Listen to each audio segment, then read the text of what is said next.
All righty, take your seats. Meeting will come to order. Please rise and join me for a quick prayer and the Pledge of Allegiance. Please stand. Lord, thank you that we all get to live in the greatest country in the history of the world. Thank you for all of our ag producers all over the country that are doing what they do best, which is to feed, fuel, and clothe not just this country, but the rest of the world as well. Pray for wisdom and discernment for this committee, and we pray for the hearing we're about to have. In Jesus' name, amen. Please join me for the pledge.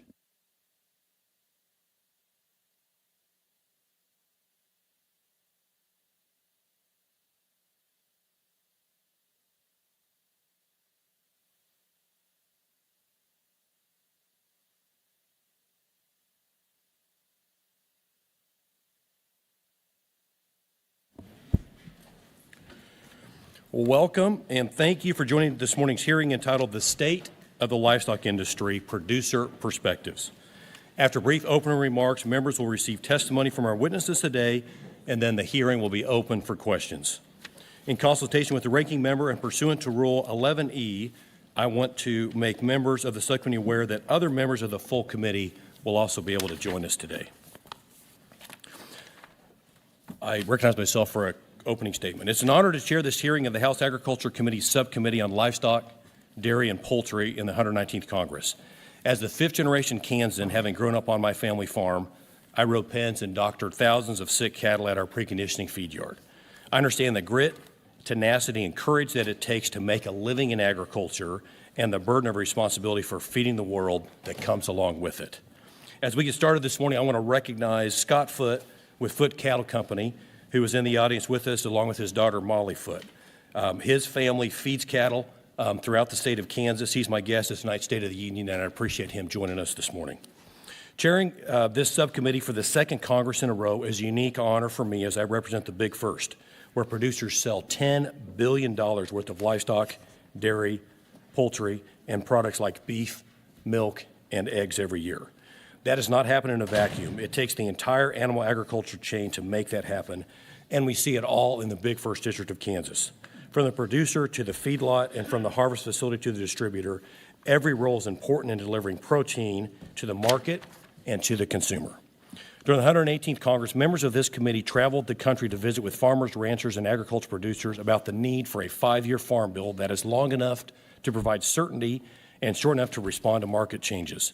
Chairman Thompson and I hosted more than 150 Kansans at a listening session in the middle of a wheat field near Gypsum, Kansas, and I suspect that many of the issues raised there will also be raised again today. I was pleased to see those issues directly addressed in the Farm, Food, and National Security Act of 2024, which passed on a bipartisan basis out of this committee last year.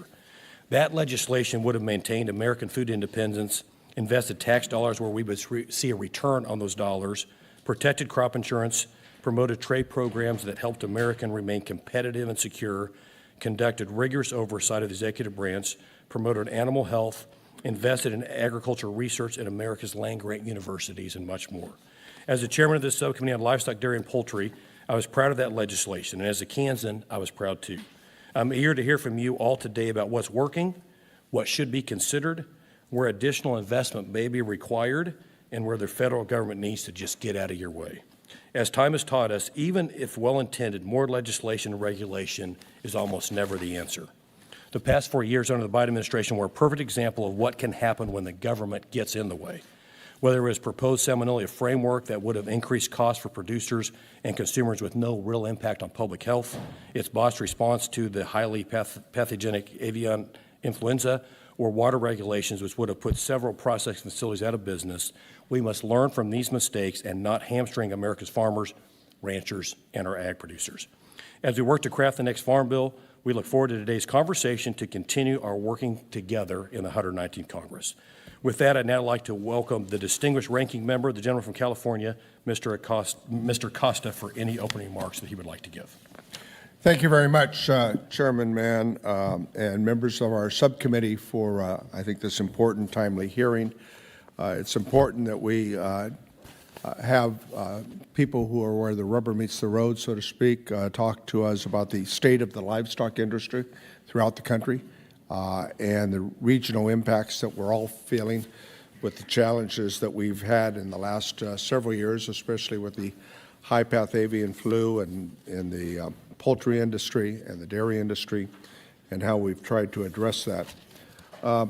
So it's important that we have that conversation here today.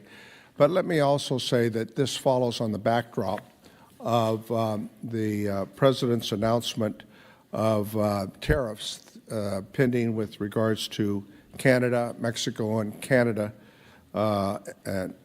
Mexico, and China being implemented today. And for those of you who I've served with, I've had the privilege to serve with over the years, what I say is not new. I've never been a fan of tariffs, regardless if it's a Democratic or Republican administration. I just think that they're a tax on American consumers, they're a tax on producers, and everyone has leverage in that game. And by the way, I remember being a part of the effort to rebrand NAFTA, NAFTA 2, or the United States-Mexico-Canada Accord, which was at the time when I voted for it and supported and on a bipartisan fashion, heard that it was the greatest, best trade deal ever known to mankind. And my gosh, if that were the case, I'm wondering why, on that backdrop, we're putting tariffs on two of our biggest trading partners, Canada and Mexico. By the way, it's subject for review next year. They not only are our top trading partners, but I'm looking forward to hearing witnesses comment about their view, because our fragile food supply chain, as I have always said, as a third-generation farmer in California, started off in the dairy business, my family did, know how to milk cows and a few other things, are, I think, witnessed by the impact that we've seen that food, as I always say in every committee hearing, is a national security issue. It is. Majority of Americans, I don't necessarily think about it because they go to the grocery store and all the food in the world's there and their favorite fast food or restaurants. But it is a national security issue, an international security issue, as we've seen Russia weaponize grain in this Ukraine war after their attack.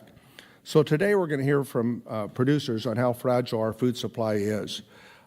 We cannot take it for granted. We had experiences, all of us did, during the COVID-19 pandemic that demonstrated how fragile our food supply system is and how emergencies like the pathogenic avian flu can impact industries across the nation, especially our poultry and dairy industries. As I reflect today, I'd be remiss not to mention the continued challenges from producers in my district as they have concerned about terminations of critical civil service staff within the United States Department of Agriculture's Ag Research Service, Natural Resources Conservation Services, the Animal Plant and Health Inspection Services, APHID, and much more. This includes firings of people who were working on avian flu response, trying to help producers recover while dealing with preventing the next pandemic. This administration now is trying to figure out how to hire those workers back. I think that's evidence that even they know that it was misguided and poorly timed. This continues to be a grave concern of my district and constituents. Let me give you some other examples quickly, and I'll allow our witnesses to tell us what they want us to know. We've had delays in payments from the Emergency Livestock Program, helping producers impacted by the high-path avian flu. In California, only 1% of our dairies have received their payments in California. That's not right. Delays in payments for conservation services, leaving farmers in question as whether or not they want to move forward with key projects to help sustain themselves and equip programs and the like. Delays in key research that requires 24/7, such as those at USDA Ag Research Services. These are things that I'm hearing from my constituents here, and you couple that with the issue of the potential impact of tariffs and mass deportation, and I can tell you in farm country in California, folks are concerned. The testimonies today that we're looking forward to hearing will talk about investing in the next generation's workforce. It's critical that we retain the talented people in the United States Department of Agriculture to ensure resilience and security of our food supply chain. I'd like to submit for the record concerns I've heard from my district, Mr. Chairman, about the delays in this funding. if that will be accepted. Without objection. Without objection, thank you. California continues to be, as you know, the largest ag-producing state in the nation. $58 billion last year at the farm gate with over 300 commodities. I have the honor and privilege, along with my other colleagues in the Valley, to represent parts of Fresno and Tulare County, two of the top ag-producing counties in the state and in the nation. We're proud of that fact, like you're proud, Mr. Chairman, of your production in your home district as well. And so trade will continue to play a role in this Congress, and I look forward to working with my colleagues in a bipartisan, comprehensive effort on trade agreements and getting a bipartisan farm bill, as you stated on the outset, and we need to get that work done here this year. And I'll look forward to hearing the testimony. Thank you very much. Thank you, Ranking Member. Next, I will recognize Chairman Thompson, my good friend from Pennsylvania, for any opening comments that he would like to make. Well, Chairman, thank you very much. Good morning, everybody, and thank you to Chairman Mann and Ranking Member Costa for convening the first hearing of the Subcommittee on Livestock, Dairy, and Poultry in the 119th Congress. And more importantly, thank you to our witnesses who have taken time out of your busy schedules to appear before us today. I look forward to hearing from each of you. The timing of this hearing is critical.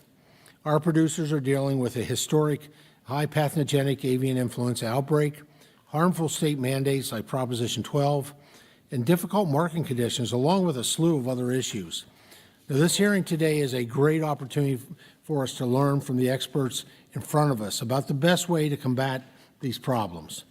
Over the last 3 years, I've had the privilege to travel with many of my colleagues, actually, to more than 40 states and one territory to learn about farmers and ranchers' top concerns. Given the size and diversity of the livestock industry, we need a full picture of on-the-ground conditions and an honest assessment of what is and isn't working to ensure we appropriately arm producers with the tools they need for success in the coming years. Now, I'm proud of the Farm Food and National Security Act of 2024 that we passed out of committee on a bipartisan basis last year. We increased funding for the three-legged stool, including language on negotiating animal disease regionalization agreements, improved investment opportunities for livestock auction owners, doubled funding for MAP and FMD programs, and provided a fix for Proposition 12, just to name a few. Unfortunately, for numerous reasons outside of my control, we weren't able to get this bill across the finish line, and America's producers are the one that's paying the prices. We cannot let this year be a repeat of last. I look forward to hearing from you all today about the issues you're facing and the provisions you'd like to see included in a new farm bill. I appreciate the partnership of Chairman Mann and Ranking Member Acosta, and of course Ranking Member Craig, as we continue to explore potential solutions to the issues that will surely be highlighted in today's discussion. And once again, thank you all for being here to testify. And Mr. Chairman, I yield back. Thank you, Chairman Thompson. Next, I'll recognize Ranking Member Craig for any opening comments she would like to make. Good morning, and thank you so much, Mr. Chairman. Thank you to Ranking Member Costa for convening this hearing, and most importantly, as Chairman Thompson said, thank you so much to the witnesses. As spring approaches, I know this is a very busy season for all of you, and I appreciate you coming to Washington, particularly during such a critical time, to give us an update. I am concerned about the state of the industry. We have animal disease outbreaks, high input costs, a holdup of USDA cost share payments, and a destabilized trade environment. None of these things provide certainty for producers or make life more affordable for American families. Some of this uncertainty could be reduced by a bipartisan farm bill, one that strengthens our animal disease preparedness by investing in the research and infrastructure needed to effectively combat animal disease outbreaks. We talked about the many reasons we need a bipartisan farm bill last month in our full committee hearing, so I won't belabor the point, but I hope we can navigate through a partisan reconciliation bill to achieve a bipartisan farm bill this year. Producers need it. The livestock and poultry industry faces some very serious issues with avian influenza. While I appreciate USDA has given some thought to a new plan to fight the spread in poultry, questions remain. How will it impact trade? Does USDA have the staff to implement this strategy? I'm looking forward to hearing from our panelists today about how USDA's approach to high path will impact their operations, as well as their suggestions for how Congress can work with the Trump administration to better combat this disease. Finally, farmers are worried that trade fights and continued consolidation will hurt their bottom line. The last time this administration started a similar trade war, it cost U.S. farmers nearly $30 billion, around $1 billion of which was in part due to China launching retaliatory tariffs on U.S. pork, and we know that those producers were not made whole. At a time where family farms across this country are disappearing, policymakers should be focused on facilitating access to reliable markets and making the food you produce more affordable for hardworking American families. The tariffs on our largest trading partners that went into effect today are going to be devastating to this industry and to family paychecks across our nation. Thank you again for being here, and to the Livestock Subcommittee for hosting this hearing. And with that, Mr. Chairman, I yield back. The chair would request that other members submit their opening statements for the record so the witnesses may begin their testimony to ensure that there's ample time for questions. To introduce our first witness today, I'm pleased to yield to the full committee's ranking member, Ms. Craig. Well, thank you so much, Mr. Chairman. It is indeed my honor to introduce my friend and my constituent, Mr. John Zimmerman, who comes from the top turkey producing state in the country. Let me just repeat that for my friends from Wisconsin. The top turkey producing state in the country, my state of Minnesota. He just finished a term as the chairman of the National Turkey Federation, and prior to that, he was the president of Minnesota Turkey Growers. Finally, he's a member of my Farmer Advisory Council back home in Minnesota. As a second-generation Minnesota turkey farmer, raising about 100,000 turkeys every year, John is a veteran of the industry. I look forward to hearing your testimony and continuing to work together. And with that, Mr. Chairman, I yield back and welcome Mr. Zimmerman. Thank you. Introduce our second witness today. I'm pleased to yield to our colleague, the gentleman from Minnesota, Mr. Finsett. Thank you, Mr. Chairman.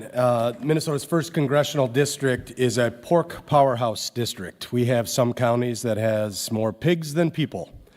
And with that, it's an honor to introduce my friend, Lori Stevermer, who is the president of the National Pork Producers Council. Lori and her husband, Dale, raise pigs and crops near Easton, Minnesota, and have 3 adult children, Brett and his wife, Tressa, Adam, and Beth.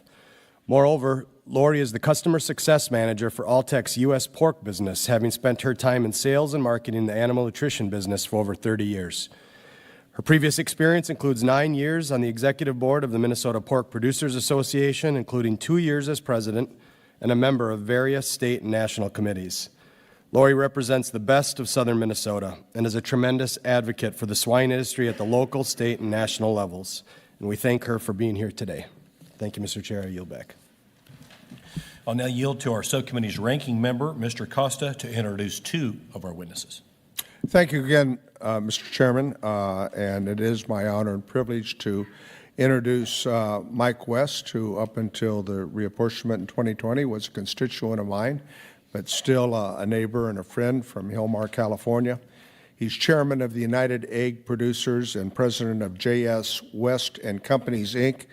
Their headquarters is in Modesto, but they have been a large part of California's agricultural incredible diversity and productivity. It's family-owned business, over 100 years, as Mike will proudly tell you, that they've been a producer of eggs and other products, and they certainly know what you're doing. And he and I had a conversation a week ago or so about the challenges they've been facing with the avian flu, and he's got some very good information that he wants to share with us, so I'm looking forward to his testimony. And following that, I've also have the privilege to thank Walter Scheitzer for joining us as well. You're a 3rd-generation Montana farmer, as I understand it, who raises registered black Angus cattle, hay and grain and consults on the national agricultural trade. Currently serves as the Montana Farmers Union president, and we're very pleased that you're here to give us an idea of the challenges you're facing in Montana, and we look forward to your testimony. Thank you. I'll now yield to the gentleman from Indiana, Mr. Baird, to introduce our next witness. Thank you, Mr. Chairman, and I'm pleased to introduce a fellow Hoosier, Mr. Larry Hopkins, who currently serves as the Region 3 Director on the Executive Board of the American Sheep Industry Association, and that covers Indiana, Illinois, Michigan, Minnesota, Ohio, and Wisconsin. But most importantly, he's a graduate of Purdue University. In addition to his board seat, he is an ASI's chair of the Legislative Action Council. Larry and his family own and operate a purebred sheep and wool operation called Little Eagle Valley Farm in Westfield, Indiana. He is also a partner in the family dairy farm, which is managed by his brother. Larry has held multiple positions with the Indiana Sheep Association and Indiana Farm Bureau, and he received the Shepherd of the Year Award and served on the Indiana Sheep and Wool Council, which oversees the state checkoff program. So Larry, thank you for your dedication to the sheep industry, and we're excited to have you here today to testify. With that, Mr. Chairman, I yield back. Thank you. And last but certainly not least, Mr. Troy Sander, I get the pleasure of introducing, the past chairman of the Live Cattle Marketing Committee for the National Cattlemen's Beef Association. Troy also serves as the Chief Operating Officer for Heritage Beef, a cattle feeding operation based in southwest Kansas, and its affiliated feed yard, Neosho Valley Feeders, located in Parsons, Kansas, right in the heart of the Big First District. Troy has decades of experience in all aspects of the cattle feeding industry, including procurement, marketing strategies, financial and risk management, and regulatory oversight. Growing up, he worked alongside his father in Kansas feed yards and helped operate their custom farming and harvesting business. He has held several roles with NCBA and served in positions for the Chicago Mercantile Exchange, CFTC, and Kansas Livestock Association. Troy and his wife have been married for more than 30 years and are proud parents of 4 sons and 7 grandchildren. Troy, thank you for being here today to share your expertise. We look forward to hearing from you. Thank you to all of the witnesses for joining us today. We'll now proceed with your testimony. You'll each have 5 minutes. The timer in front of you will count down to 0, at which point your time has expired, and I'll make a subtle little tap with the gavel. So first up, Mr. Zimmerman, please begin when you are ready. Good morning, Chairman Mann, Ranking Member Costa, and members of the subcommittee. Thank you for the opportunity to share the turkey industry's perspective today. This morning, I'd like to highlight the animal disease portion of the written testimony I've submitted for the record. For more than a year, the turkey industry has been dealing with the negative impacts of highly pathogenic avian influenza, as well as another highly consequential respiratory virus, avian metapneumovirus, which has impacted between 60 and 80% of turkey flocks nationwide. In Minnesota alone, 127 cases of HPAI in commercial turkeys have led to the loss of more than 6.6 million birds.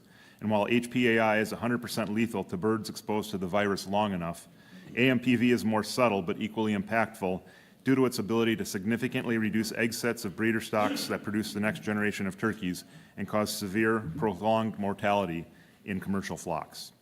Together, these 2 respiratory viruses have exponentially increased volatility, supply shortages, and market uncertainty. This 1-2 punch has caused many farmers to quit raising turkeys, with many on the brink of shutting down. Banks are very concerned about farms' financial health, and some farmers struggle to obtain credit after losing 30 to 50% of their flocks to AMPV. HPAI is a terrible disease, but with AMPV there's no indemnity or assistance. So I would urge the committee to make AMPV an eligible disease under USDA's Livestock Indemnity Program. This would assist growers in mitigating economic loss and will go a long way to assist poultry producers who are being hit hard stay on their farms producing the most abundant food supply in the world. On a more positive note, the first imported AMPV modified live vaccine doses reached Minnesota farms earlier this month, with more on the way to assist farmers nationwide. I want to personally thank members of the subcommittee for leading the charge in supporting the importation of this much-needed modified live vaccine for AMPV. I'd also like to thank USDA for their efforts in getting this across the finish line. However, I think it's important to acknowledge the industry's incredible frustrations with USDA's review process of an imported modified live vaccine. I appreciate the importance of ensuring the safety of a vaccine and that the AMP vaccine was the first of its kind to ever be approved. However, when an entire industry is at significant risk, it should take a matter of months, not more than a year, for a widely used and well-established global vaccine to be imported and available for use. I would encourage the committee to use your experience in evaluating USDA's review process to ensure a faster, more efficient response to future animal disease outbreaks. Unfortunately, AMPV is only half the battle. Time is of the essence on HPAI. A national strategy targeting all potential hosts of H5 influenza is lacking, allowing the virus to spread. The global poultry industry is in crisis, so pursuing a successful vaccination program that doesn't negatively impact trade as part of a stamp-out strategy is the key to significantly reducing disease rates. NTF is appreciative and encouraged by the robust strategy announced last week by USDA to address HPAI for egg layers. These investments in biosecurity, farmer relief, vaccine research, and the considerations for trade outlined in the plan are important steps towards stabilizing the market.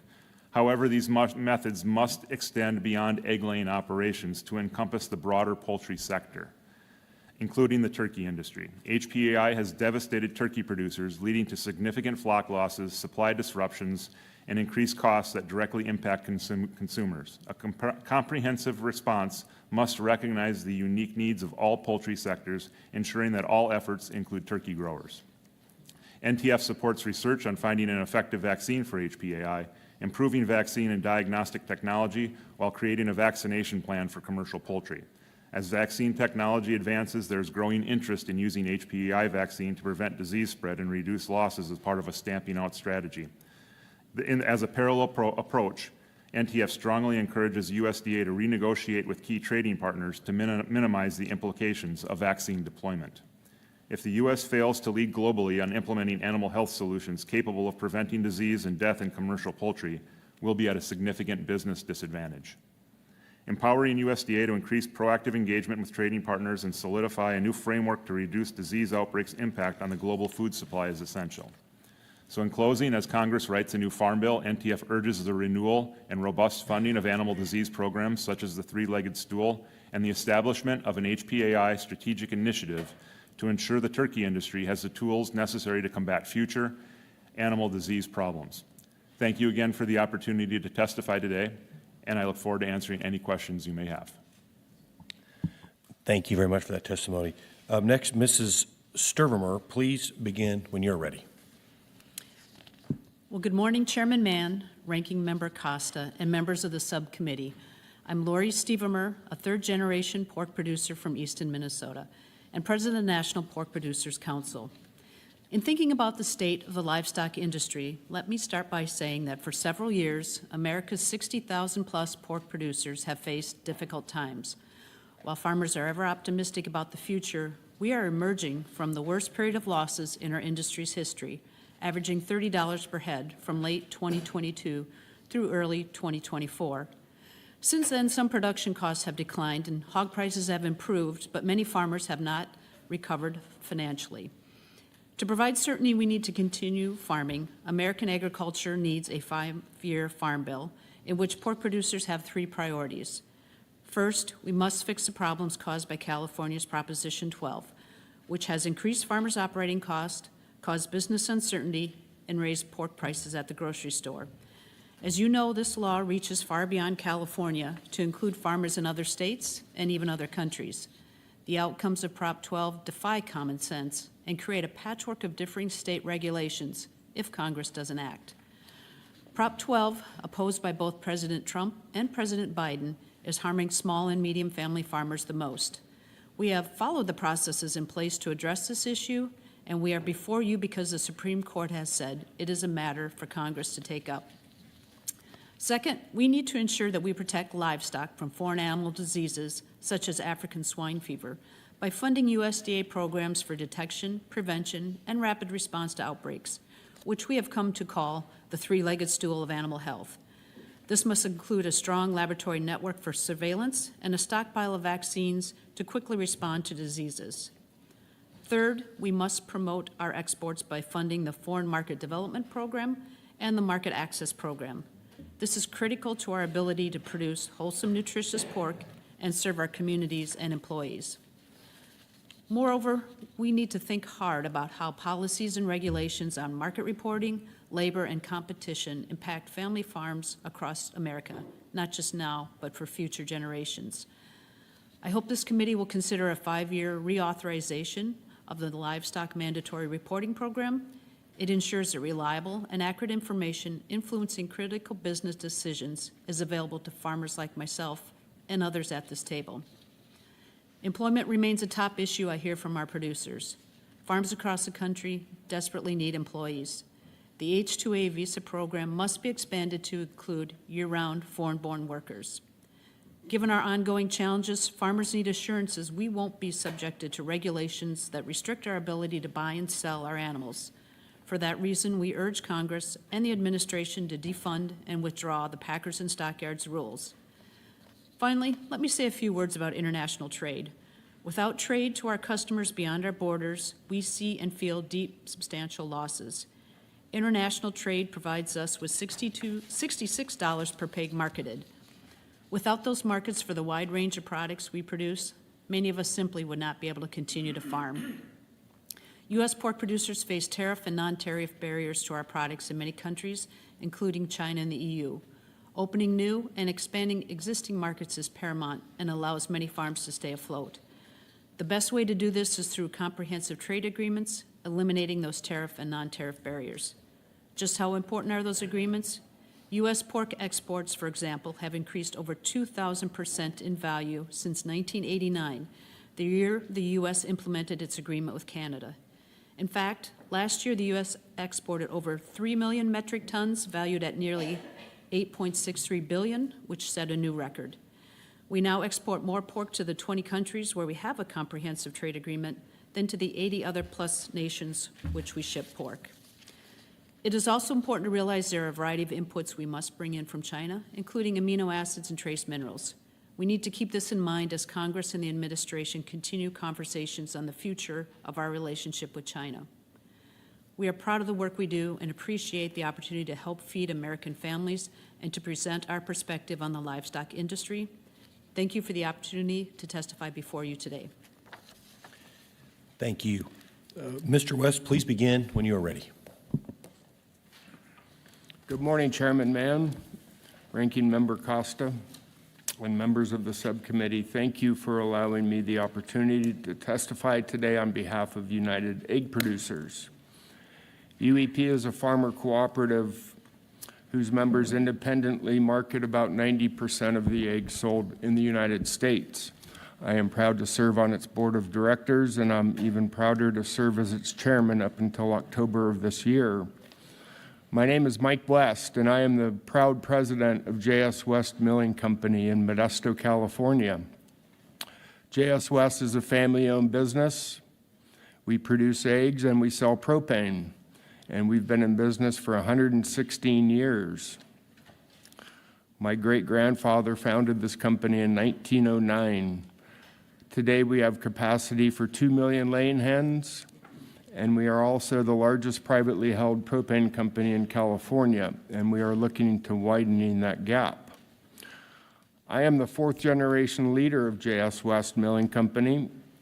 My father came before me, his father came before that, and my great-grandfather started the business back in 1909. Our son Noah joined the business just 2 months ago. He represents the fifth generation of our family. His brother Nicholas will be next into the business within a couple of years. We take the family business seriously in our family. However, Noah, on his first day of work 2 months ago, his brand new office is on a chicken ranch. He pulled up to that ranch on his first day and was met with an eerie silence. That's because the month previous to that, we depopulated 550,000 chickens that were sick with highly pathogenic avian influenza. It was the second such depopulation in the calendar year 2024 for JS West. We depopulated 1.2 million chickens off of our Hillmar Ranch. Those numbers pale in comparison to what is happening across our country. We lost 1.2 million birds. Many, many more people are losing many more birds than that on a weekly basis. HPAI is in every state. It's been found in every continent on this planet. This country has depopulated 167 million chickens since this outbreak started in 2022. In 2025 alone, we've killed 30 million chickens, laying hen chickens, excuse me. If we do some quick math, that's 500,000 birds almost per day this year. Prior to 2022, we've been able to hold this virus at bay through biosecurity. The current outbreak is different, ladies and gentlemen. The virus is different, and it's affecting other members of the barnyard. And we call those folks neighbors back home, and we're all very, very worried about it. And it's been obvious for some time that we needed to take a different path. And the egg industry is very happy to have heard the announcement by President Trump and his administration, Secretary Rollins from USDA. We were very heartened to hear this announcement on Thursday of last week, to hear about a 5-pronged plan to eradicate HPAI. And I'd like to talk about a few of those points that were announced last week. We are pleased to see a very strong focus on vaccination.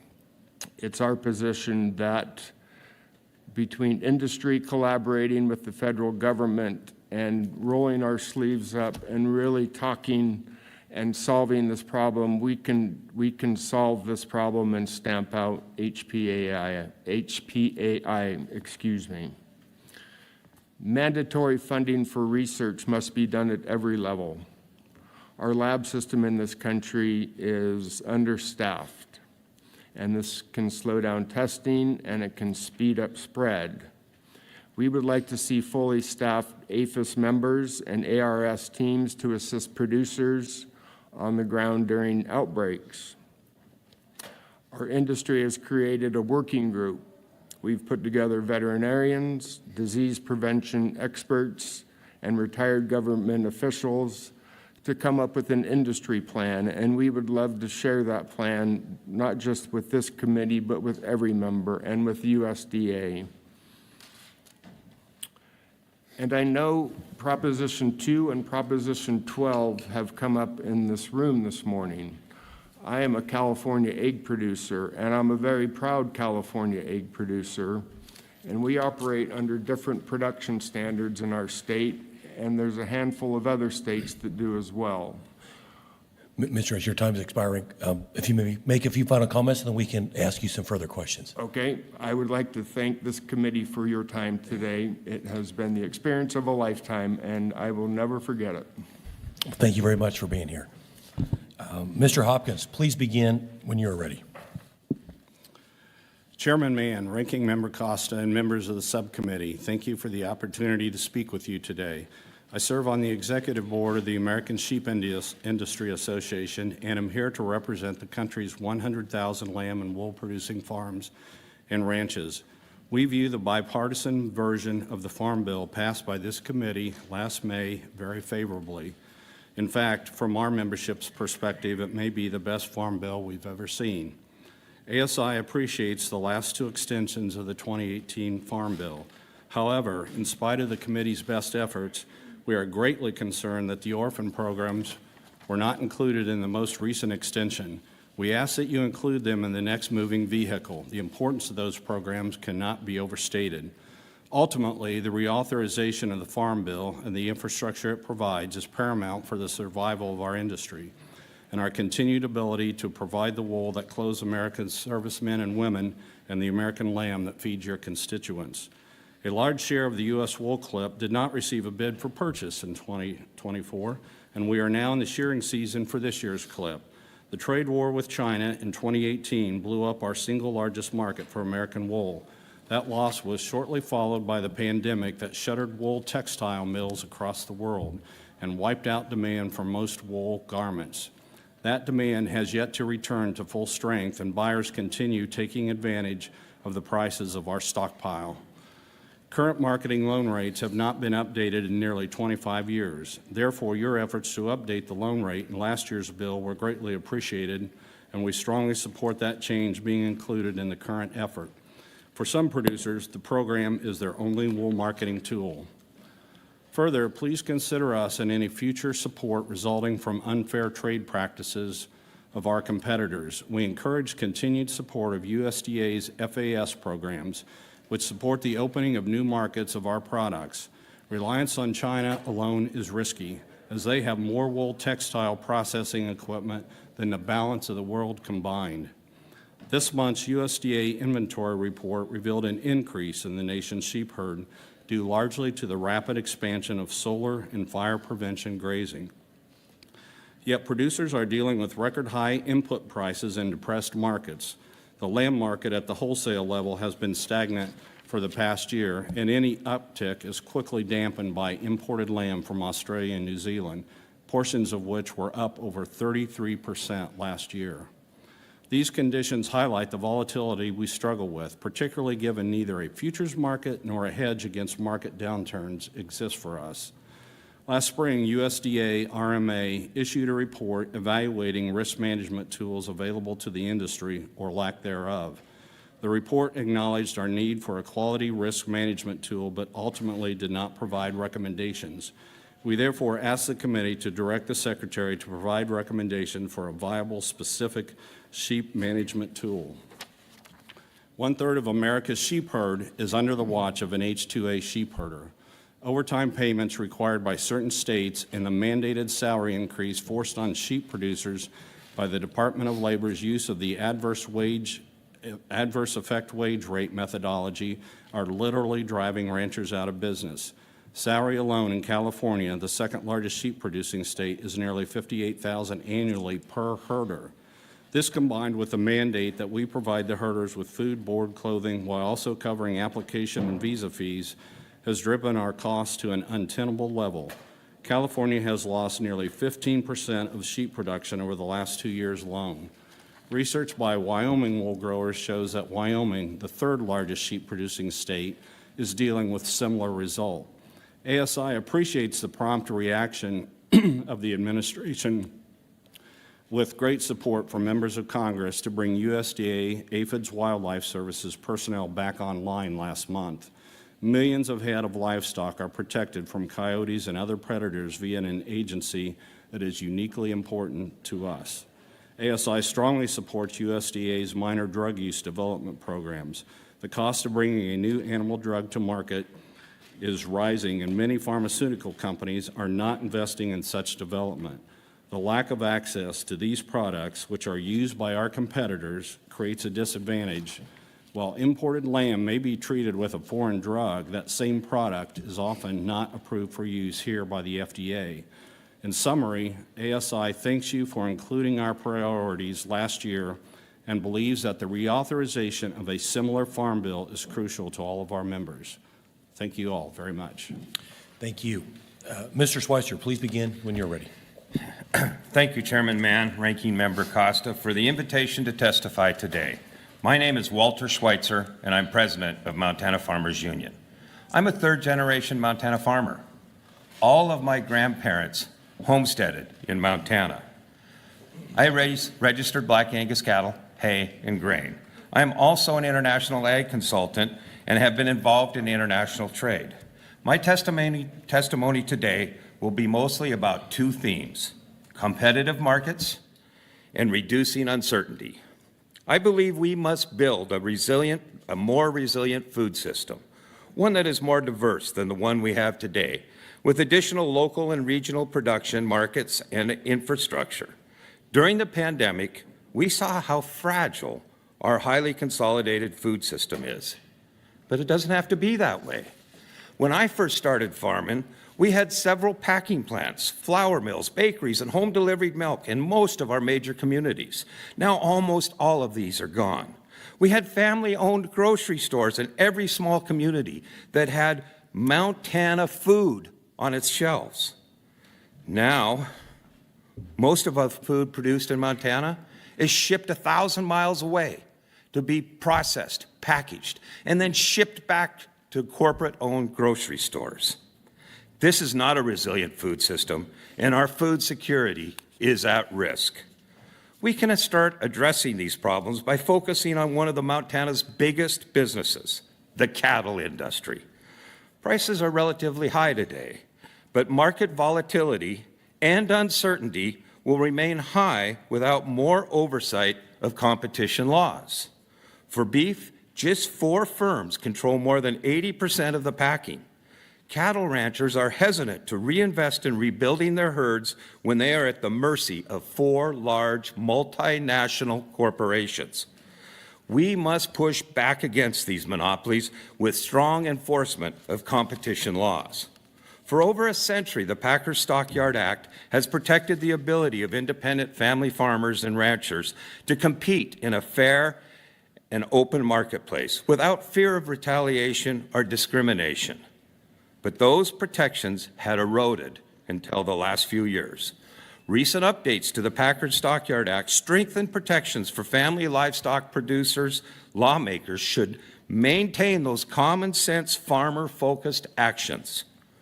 We should better equip the USDA to enforce these rules by passing the Meat and Poultry Special Investigator Act, which could dedicate more resources to fight monopolistic practices in the livestock markets. The cattle sector would be more competitive with the passage of the Cattle Price Discovery and Transparency Act to ensure a robust cash market for cattle. Passing and enforcing a strong agricultural right to repair law would save American farmers $4 billion per year in repair costs and $3 billion in crop loss due to downtime each year. Another way to address the lack of competition is by starting our own marketing channels.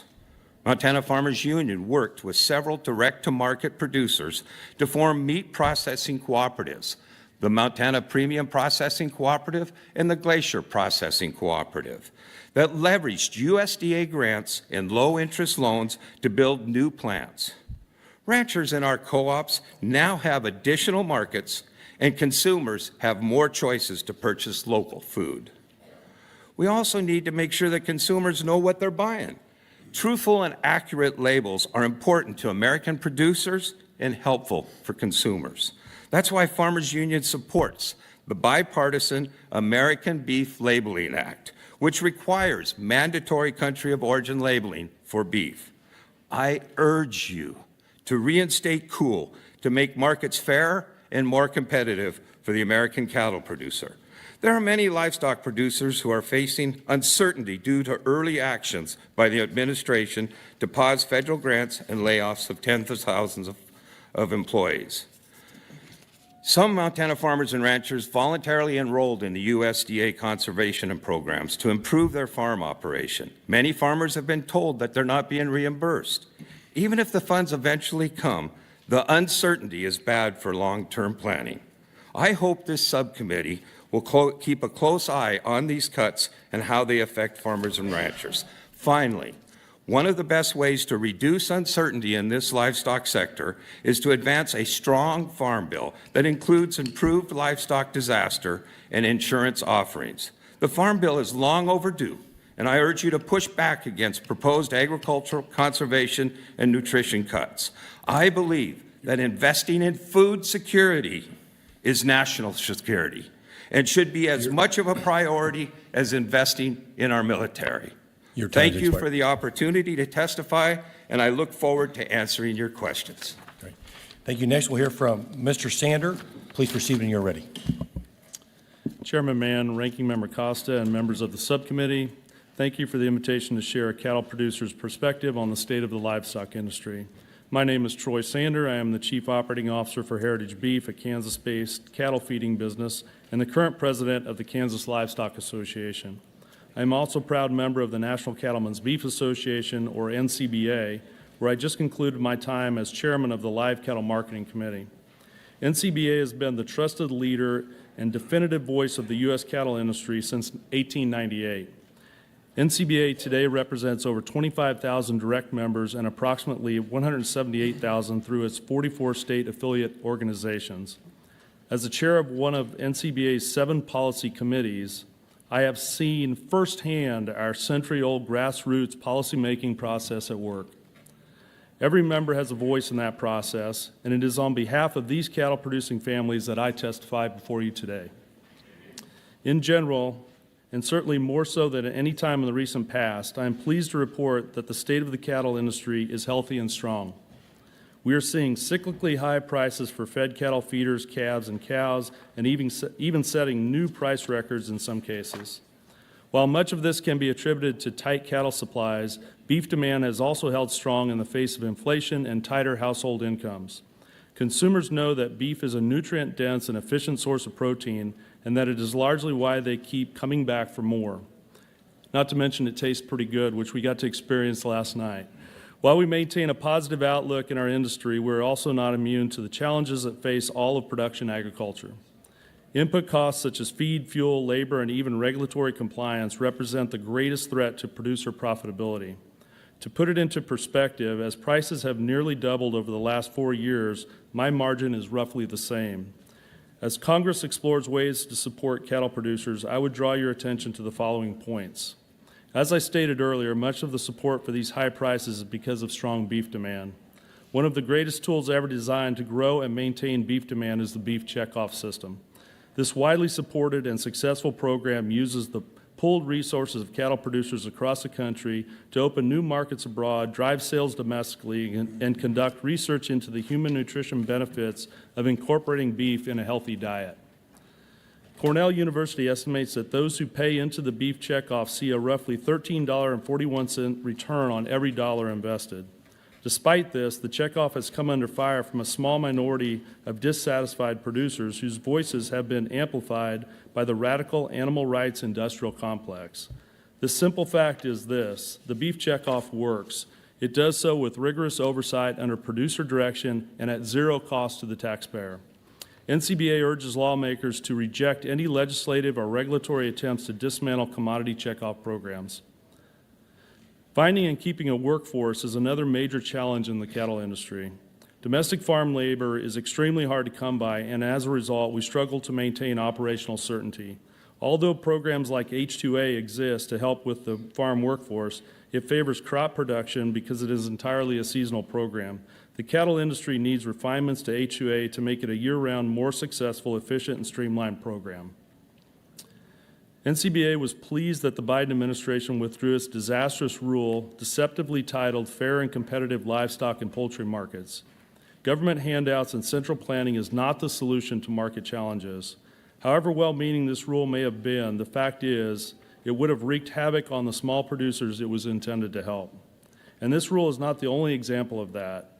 Whether it's the Endangered Species Act, National Environmental Policy Act, climate sideboards on conservation programs, or waters of the United States, NCBA urges Congress to rein in regulatory overreach everywhere it exists.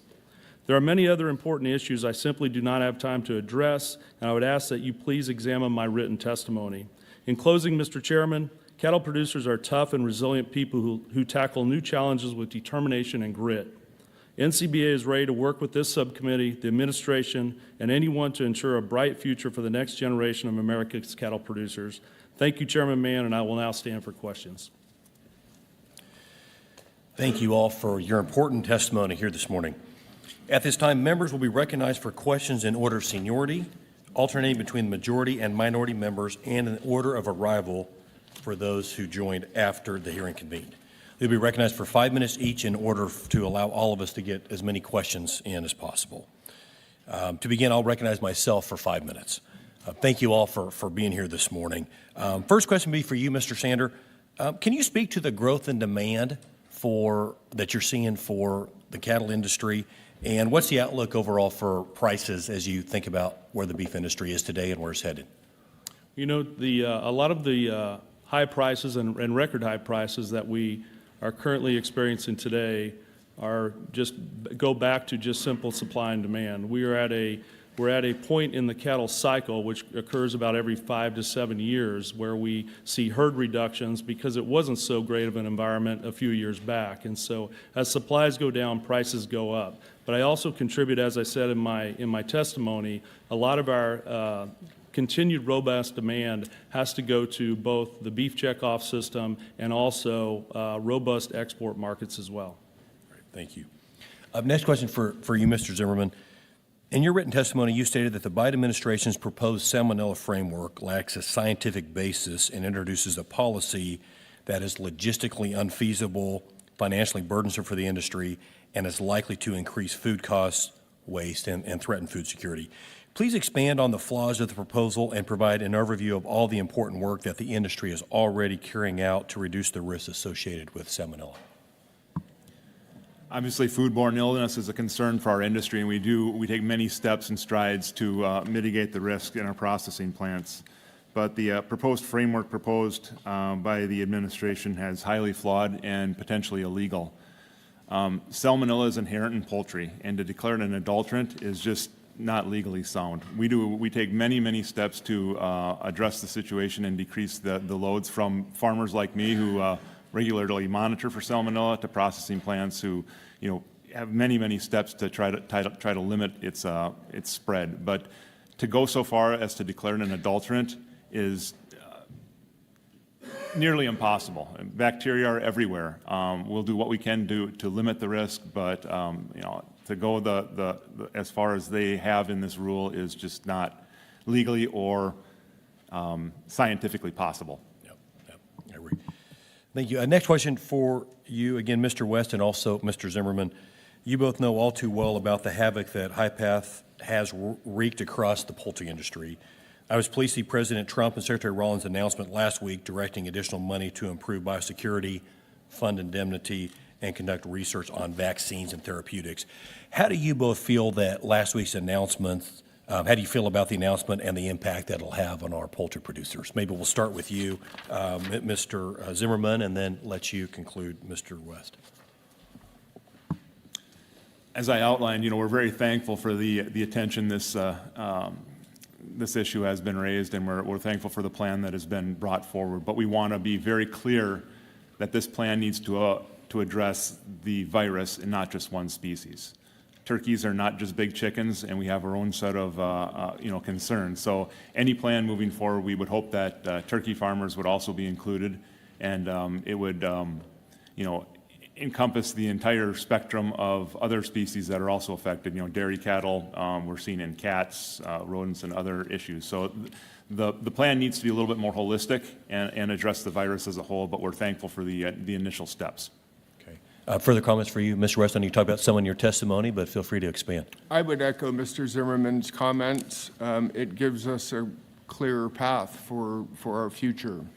A vaccine is another tool in our tool chest that we can use. I would like to describe the conditions on our farm where we've been hit twice with AI.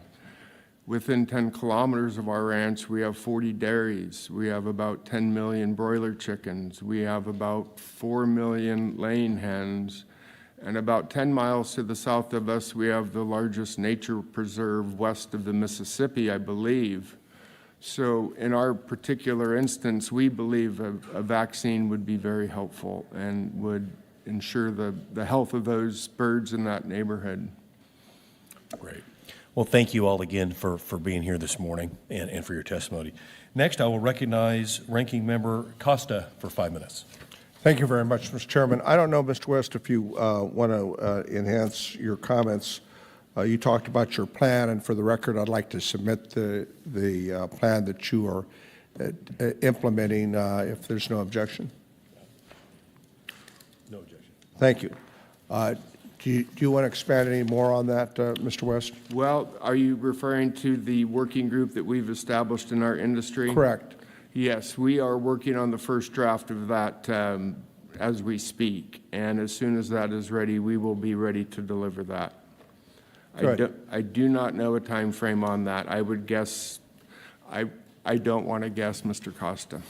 You made your comments, Mr. West, about our valley's incredible productivity in terms of not only the poultry development in your area, but also the dairy industry. And you have cooperated, because I know I've represented both industries and many others. How's the cooperation going these days with over 70% of the herds in California, dairy herds in California, being impacted by the high-path avian flu? How would you describe that relationship? I would describe it as friendly. and I would describe it as perhaps a little secretive. We know what's going on our farms, and we don't know what's going on theirs. And we would like to work together with that industry and others locally, regionally, nationally, to come up with a plan. In many neighborhoods where you see laying hens, you will see dairy cows, and you will see a lot of other forms of agriculture. Well, I think that's something we need to continue to work on, not just in California, but around the country, because of the way this high-path avian flu has taken shape. Do any of you witnesses here care to comment on the impacts of potential tariffs on our trading partners in Canada and Mexico, and your concerns? Yes, thank you. I can address that question. I mean, as I mentioned before, 25% of our pork products are exported. That adds $66 worth of value. Our trading partners like Canada and Mexico are concerned. We export, Mexico is our #1 market for exports, so any type of disruptions are of concern, especially the retaliatory tariffs that might come back to us. I think it's also important to note that we, as an industry, get young weaned pigs from Canada that would be affected by those tariffs also, which would add cost to our producers. Those pigs are raised in states like Minnesota and Iowa. So we have a very integrated industry. We work well together, and certainly concerned with any type of disruptions and retaliatory tariffs that might come our way. And that's the thing. Each country has the ability to invoke retaliatory tariffs, so it's a two-way street. Anyone else care to comment? Yeah, you know, the U.S. is the largest beef exporter in the world. We're also one of the largest beef importers in the world. Tariffs hit us both ways on that.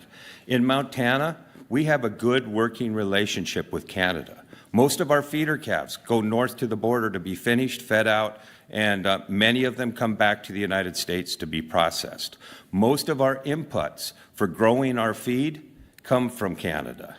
So these tariffs would have a very adverse impact on the cattle ranchers of Montana. So you agree they're attacks on American consumers and American producers? Absolutely.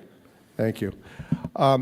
I've carried the funding legislation for Animal Health Laboratory, National Animal and Disease Preparedness, the Response Program, the National Animal Vaccine, and vet countermeasures, and I'm proud to continue to carry those appropriations. Mr. Zimmerman, would you agree that without these critical resources, our food supply would be even more at risk? I would wholeheartedly agree. The first step in combating a virus outbreak such as HPAI is surveillance. So we need to keep these folks on board and not have them terminated, correct? They were already short-staffed, so any further cuts to staff would be detrimental, yes. I agree.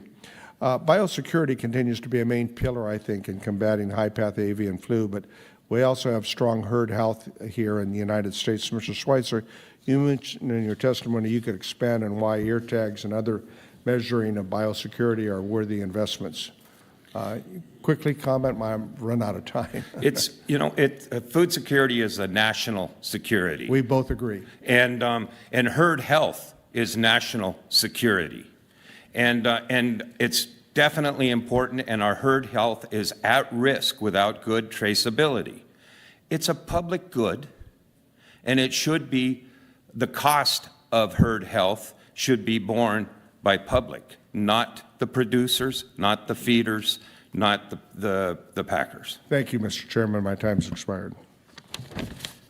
Next, we'll recognize the gentleman from Nebraska, Mr. Bacon, for 5 minutes. Appreciate y'all being here. Agriculture is the economic engine for Nebraska, so I appreciate your expertise.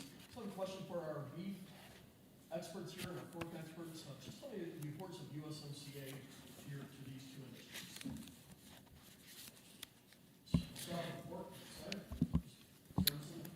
Yeah, thank you, Mr. Bacon. Love the last name there. You know, once again, trade is so important to our industry. I mean, when you look at the pork industry, trade helps provide that balance. We export more than we import, and so Mexico is our #1 export market. They love our pork down there. Canada's, I believe, #5. So both of them are important to us. And the work of USMCA has been good for all three of us countries, I should say, and certainly want to continue those type of relationships in the future too. How about for our beef side? Yeah, we are extremely glad for the export trade that we have. We value it at about $425 a head for every animal that we produce, is the value of exports to us. So we are excited about new markets and expanding current markets, and we fully understand that this is a very important part of our production system. Question for you both, a follow-up. I understand some retribution towards Mexico. They were blocking our corn and doing some other things. But as Canada, to my knowledge, they've lived up to the USMCA. So I'm trying to just get my arms around I'm not sure responding to Canada with tariffs is appropriate, but has Canada been living up to the USMCA agreement? And if anybody knows differently, please let me know. Well, I believe they have been living up to the agreement, but I think the agreement needs a few improvements. First and foremost, country of origin labeling. Secondly, they can dump their grains, wheat especially, into the U.S. market, but we are not allowed to export our wheat into the Canadian markets. This is clearly an important addition that needs to be made to the USMCA. Oh, that's a great input. Anybody else? Okay, go ahead. Well, I would just say that the trade and exports are complex. And, as I mentioned, we get weaned pigs from Canada into the U.S. in Iowa and Minnesota, and those are good, healthy pigs that are harvested in our plants. And so we have an integrated industry, and that's why we need to continue to find ways to work together. I realize it may not be perfect for all species, but for the pork industry, it has worked well for us. One of the big concerns I have, we were a net trade exporter 4 years ago. Not a huge trade surplus, but there was one. Now we have the biggest trade deficit in agriculture in our history, and I think it's part of the factors why we're nearing a recession in the agriculture sector. That's very concerning for me. A follow-up question to Mr. Sander and Mrs. Stavermer. There were recent federal cuts of the Meat Animal Research Center, otherwise known as the MARC in Nebraska, and a lot of these researchers lost their jobs. Can you explain the importance of our nation's research efforts to agriculture? We'll start with you, ma'am. Well, I would say all of us in agriculture, especially those of us that graduated from land-grant universities, want to continue to see that research happen there. I mean, that information that research uncovers helps drive our industry, it helps drive the innovation, and it's important work. It fuels the next maybe vaccine, animal health program, and so need to continue to have that support in those areas, yes, so that our industry can continue to be vibrant, can continue to face the challenges that we have, and continue to be a leader in the world. Yes, sir. Yes, our ability to prevent and respond to a foreign disease outbreak is paramount, and it would be devastating for our industry, and so we support funding to continue that initiative. We were very glad to see the Trump administration rehire federal employees that are important to protecting the U.S. cattle herd, including research from APHIS and employees from the USFS. As someone who worked hard to get the FMD vaccine bank funded back in 2017, I appreciate the great work our researchers do. And I think with 4 seconds left, I'm going to yield it all back to you. Very generous, Mr. Bacon. Thank you. I now recognize the gentlewoman from Connecticut, Mrs. Hayes, for 5 minutes. Thank you. And thank you to our witnesses for being here today. Last month, the President issued an executive order instructing agencies to plan for large-scale reductions in force and fired thousands of probationary employees. To your point, the rehiring of those employees would not have had to take place if they weren't fired without cause to begin with. Loan officers at the Farm Service Agency who help farmers secure financial investments to run or expand their operations were fired. These firings also impacted the Economic Research Service at USDA, which produces reports and data on the farm economy. In the middle of an outbreak of bird flu, which has led to the death of over 165 million birds, President Trump and Elon Musk fired a quarter of the staff at the National Animal Health Laboratory Network programs and hundreds of employees at the Animal and Plant Health Inspection Services, which have been responding to the spread of the disease. The Trump administration is now struggling to rehire these important employees as bird flu spreads from poultry flocks to dairy herds in 17 states and has tragically resulted in at least one human death. Mr. West, in your testimony, you indicated that current egg shortages and high egg prices are directly linked to the outbreak of bird flu. You also mentioned that the federal hiring freezes left 26 new hires at the National Poultry Resource Center unsure of whether they were supposed to start their jobs. Can you elaborate more on the impact of those large-scale firings and hiring freezes, the impact that they have on the ability of egg producers to respond to the bird flu? And additionally, what resources do farmers need to respond and recover from this outbreak and provide stability to the egg market? I would like to talk about research first. During our outbreaks, we had full USDA staff on our farms. We did not have anybody that was short labor on our farm during our outbreaks. When I talked about labor shortages, I talked about techs in labs doing samples for avian influenza or coryza or whatever other poultry disease they might be looking for. I did not see any labor shortages on the farm. But aren't those techs equally as important as the people who are actually on the farm in order to combat an outbreak of bird flu? That is exactly right. And I believe that those positions were left untouched, if I'm not mistaken. And I'm going off of memory here, ma'am, so I might be wrong. Okay, well, you can submit that later, but the point is making those types of cuts without surgical precision and an understanding of the impact that would leave us in a bad spot should an outbreak occur that we cannot plan for. So it's not just the workers on the farm, but the technicians in the lab and all of those highly specialized employees are very important to the lifespan of this process.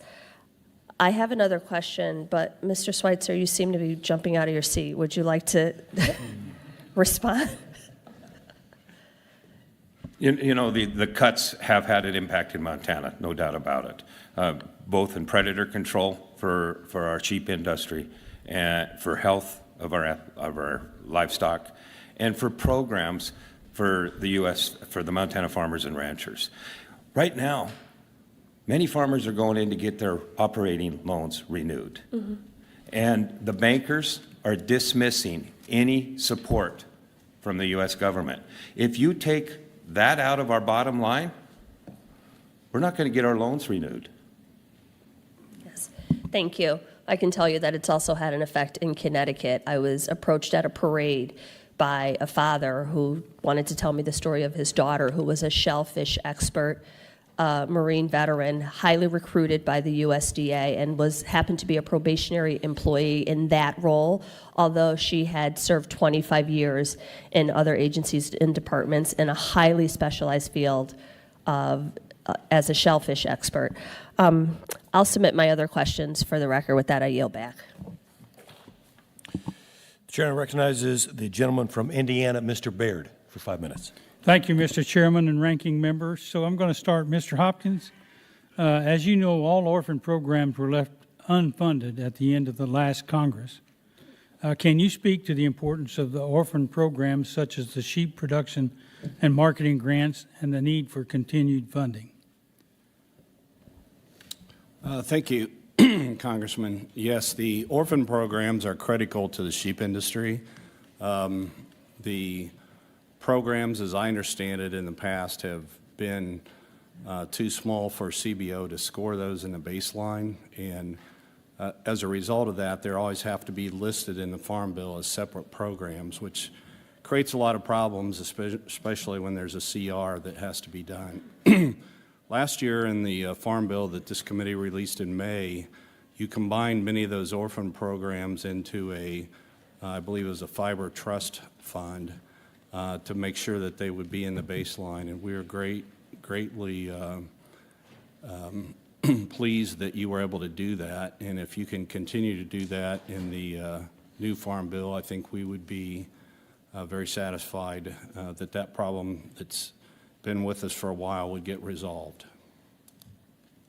Thank you. Thank you. Do any of the other witnesses have any thoughts in this arena?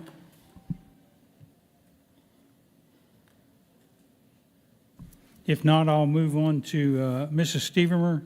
You talk about how the U.S. pork industry is dependent on vitamins manufactured in China due to the limited production that we have, and in some cases, there being no other country of origin options to meet the industry volume demands.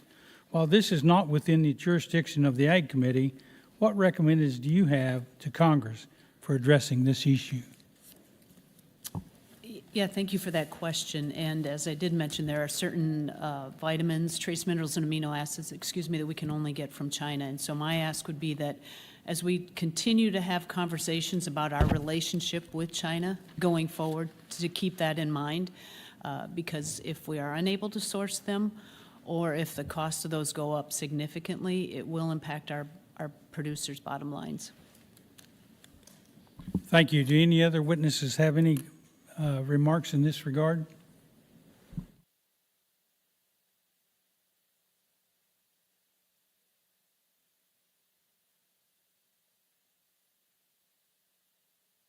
So I'm going to move on to another area. So Mr. Sander, do you and your organization have any position regarding USDA's investments into small and regional meat and poultry processing capacity?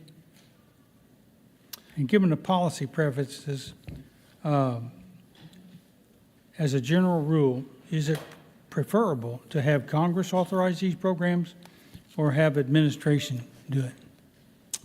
Yeah. You know, obviously, we will at some point end up rebuilding our herd, maybe not to levels that we've seen in the past due to inflation and taxes and land values, but we will see, again, a time where we have a large supply of cattle that need to go through the processing plants and the packing plants, and so we are absolutely 100% supportive of programs to help small and regional packers overcome the high costs of the startup and provide more hook space for our product. Do any of the other witnesses have? Yes. You know, Montana, prior to the COVID pandemic, we eat about 100,000 head of cattle a year, but we only had the processing capacity of about 30,000. We found out during the COVID pandemic that we couldn't even feed ourselves, even though we raise over 2 million head of cows.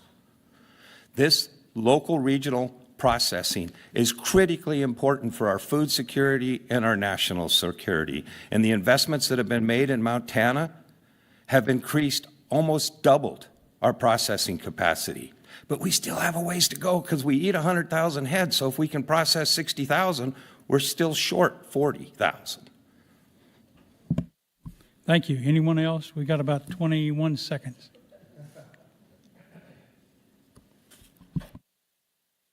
If not, I yield back. Thank you. The gentleman yields, and I recognize the gentleman from Iowa, Mr. Feenstra, for 5 minutes. Thank you, Mr. Chair. Thank you for having this committee meeting. I want to thank our witnesses. I read your testimonies, and they're very impressive. You know, we got some exciting times in the U.S. and what's happening in the commodity markets and things like that, but we also have some concerns. I am from northwest or western Iowa, where we have some of the largest livestock production in the country, livestock, turkey, egg laying, you name it, we lead in these industries, pork and so forth. But the great problem that we're having and the worry that we're having is foreign animal disease and obviously high-path avian influenza. Obviously, it's killed over 140 million birds already. It's catastrophic, and we're seeing it getting into cattle. We're seeing it get into mice and rats and cats and dogs. I significantly worry about hogs, which I want to talk about a little bit. But I'm excited that the Secretary Rollins came out with a robust strategy last week, and this was after a letter that I helped lead with others concerning the development from the USDA and what can be done.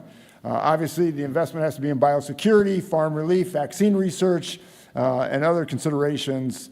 So I want to talk to Mr. Zimmerman and Mr. West. Obviously, Mr. Zimmerman, National Turkey Federation, thanks for being here. I think the world of your organization and what you do. I have one of your producers here is going to go with me tonight to hear the State of the Union. And then Mr. West, United Egg Council, thanks for being here. Obviously, I have one of the largest egg producers in the country. 14% of the eggs come from one of my owners, and it's great to have you here. So between you two, what areas of research should be our priority that we can best implement and move forward on this strategy of trying to find a solution to high-path aviation influenza? Mr. Zimmerman, what is your thoughts on this? We've come a long way since 2014 when this virus first emerged in the Midwest, and we've come a long way with our biosecurity. There's still room for improvement, and any research there is obviously helpful, but we need to do more than just biosecurity. So as we look towards a vaccination program, we need to research how that could be rolled out, because obviously we're not going to be able to jab every bird out there. It's just not possible. But what birds should we protect first? I mean, egg layers maybe our breeding stock, but we have to have those discussions of how a vaccine could be implemented, and then we also have to address the trade issues, obviously, to make that happen. Is that going to be the big issue? That trade issue concerns me a lot. So you start vaccinating, it's different than egg layers, but for turkeys, is this going to be a big issue for you? It can be a big issue. We have to weigh how many birds are we depopulating versus how large our export markets are, and we're at that point. So we really need to look into how we can vaccinate and not harm trade. In 2014, we know the CVOs got together and discussed this issue and alleviated a lot of the trade concerns. So we would hope that in the future we can have those discussions so we can start concentrating and looking at vaccine, because honestly, I think that's our path forward. Yeah, I agree. I had a couple turkey farms get hit in Buena Vista County and Sac County and stuff like that. We've got to get our arms around this. We can't continue to euthanize and indemnify. I mean, we've got to find solutions, and I appreciate that. Mr. West, we've had a lot of discussions on this topic. Worried. What is your thoughts? What can we do to move forward? What is the solution here? Well, there's a lot of solutions, and there needs to be research at every level of this virus. I spoke in my testimony about a working industry group working with the USDA and working through some of these issues. Chief among them for our industry is when and where do we vaccinate the birds? At what age? In what facility? Do we do it at a hatchery? Do we do it in a brooder house where we take a day-old baby chick and raise her to 16 to 17 to 18 weeks? Do we do it there? We do not want to do it in a lay house. It would be operationally nearly impossible. That's right, it would. Yep. Ms. Stevermeer, what is your thought? I mean, I'm worried about it getting into hog. Obviously, we're worried about African swine fever. But where do you see this moving forward, and how can we all work together and find a solution here? I would just say it goes back to our three-legged animal health stool that we talk about, the importance of the labs that are doing the diagnostic work, the surveillance that we have in place there, and also our biosecurity. So it's upon all of us as an industry, as livestock industries, to be in communication with each other. I know our staff veterinarians are on those calls on high path and making sure that our lab capacity is there and that we have the science and innovation to work on vaccines. Thank you. Thank you. Thanks for your testimony. Thank you, and I yield back. Thank you. The chair recognizes the gentleman from New York, Mr. Riley, for 5 minutes. Thank you, Mr. Chairman. Appreciate it. I want to follow up on what my colleague was talking about with bird flu. It's very, very concerning for a lot of reasons. We just had a bird flu outbreak in Ulster County in my district in January. We had another one in Delaware County just last week. And of course, we've seen what's been happening with egg prices. Mr. West, I wanted to ask you this question. I share your concerns about the damage this virus is causing, and I agree with colleagues on both sides of the aisle that we really got to get it under control. I'm an original co-sponsor of a bipartisan bill that Congressman Costa and others are leading, the Healthy Poultry Assistance Indemnification Act. And my understanding is under current law, farmers will get compensated if they have to depopulate a farm where bird flu is found, but that the folks who are in the surrounding control areas also have to take measures, but they don't get compensated. And so our bill would allow them to be compensated for the economic impacts that they face. I know that this bill is supported by the American Farm Bureau Federation, the National Chicken Council, and the United Egg Producers. And I was just hoping you could take a couple minutes to make the case for folks here why this bill is so important. Well, the control zone in each neighborhood, let me describe the process. When there's an avian influenza case, there's a circle around that farm. It can be 5 kilometers, it can be 10 kilometers, and permitting needs to be done through those areas. If you have a like poultry farm in that area, you would have to do increased testing, you would have to jump through a few different hoops to get your products moved. So we would support anything that would support that farmer next door to get his product moved. Great. No, I appreciate that. Ms. Stedmer, I had a question about, in your testimony, you talked about how American farmers are forced to rely on China for a lot of vitamins. And you listed some things like B12, thiamine, folic acid that are made almost exclusively in China. You said that China makes about 80% to 100% of various other vitamins. And I'm just curious, why exactly is that the case? And are there things we should be doing with American public policy to start trying to lessen our dependence on China for this stuff? I would say that process happened through time as the economic and environmental pressures were here in the U.S. on those particular manufacturing plants. They went elsewhere into China. And so I don't have a specific answer. If there were any plants that were going to be built, it's going to take time to get those built and then permitting for that to happen. So I think in the meantime, once again, keeping in mind that they come from China, many of those trace minerals and amino acids, and continue to have that thought in mind when we have conversations on a relationship with China. Yeah. So, but there's not like some sort of structural or scientific or technical reason we're depending on China for this stuff. Like we could, if we put our minds to it and made the investments, we could scientifically we could probably do this here in America. Is that your sense? Correct. Yeah. Correct, okay. yes. Yeah. It just seems like, I mean, this is the thing across so much of the country, and certainly in my district in upstate New York, where we have been, the economy has just been hollowed out because we've ceded ground to China and other competitors around the world. We used to make stuff in America, and something as simple, maybe, I guess I shouldn't say as simple, I'm sure making vitamins is probably very complex scientifically, but when you're telling me that 100% of these vitamins that our farmers need, we're depending on China for that makes absolutely no sense to me, and so maybe we could look into ways to start making stuff in America again. I'll yield back the balance of my time, Mr. Chairman. Thank you. I now recognize the gentlewoman from Indiana. Ms. Miller? Illinois. Oh, Illinois. We're neighbors.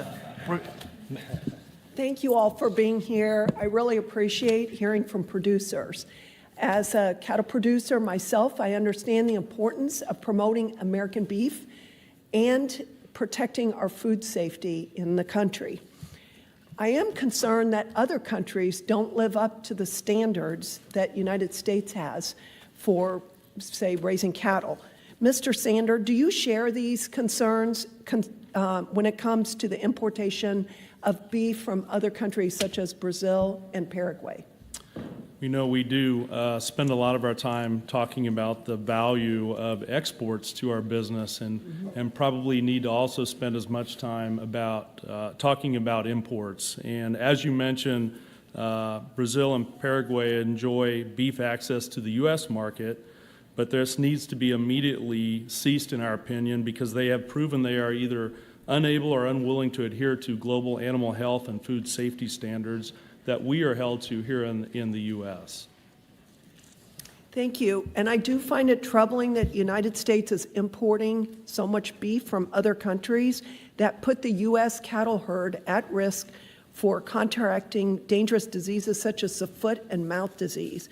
Could you explain to us what would happen in the U.S. if there was an FMD outbreak and why it is so important to protect our cattle from these diseases? You know, as it currently stands, if we would be devastated with such an outbreak, there would immediately be a minimum of a 72-hour stop movement on cattle. And as you all are aware, we have a perishable product, and we can't stop the production process. The process needs to move.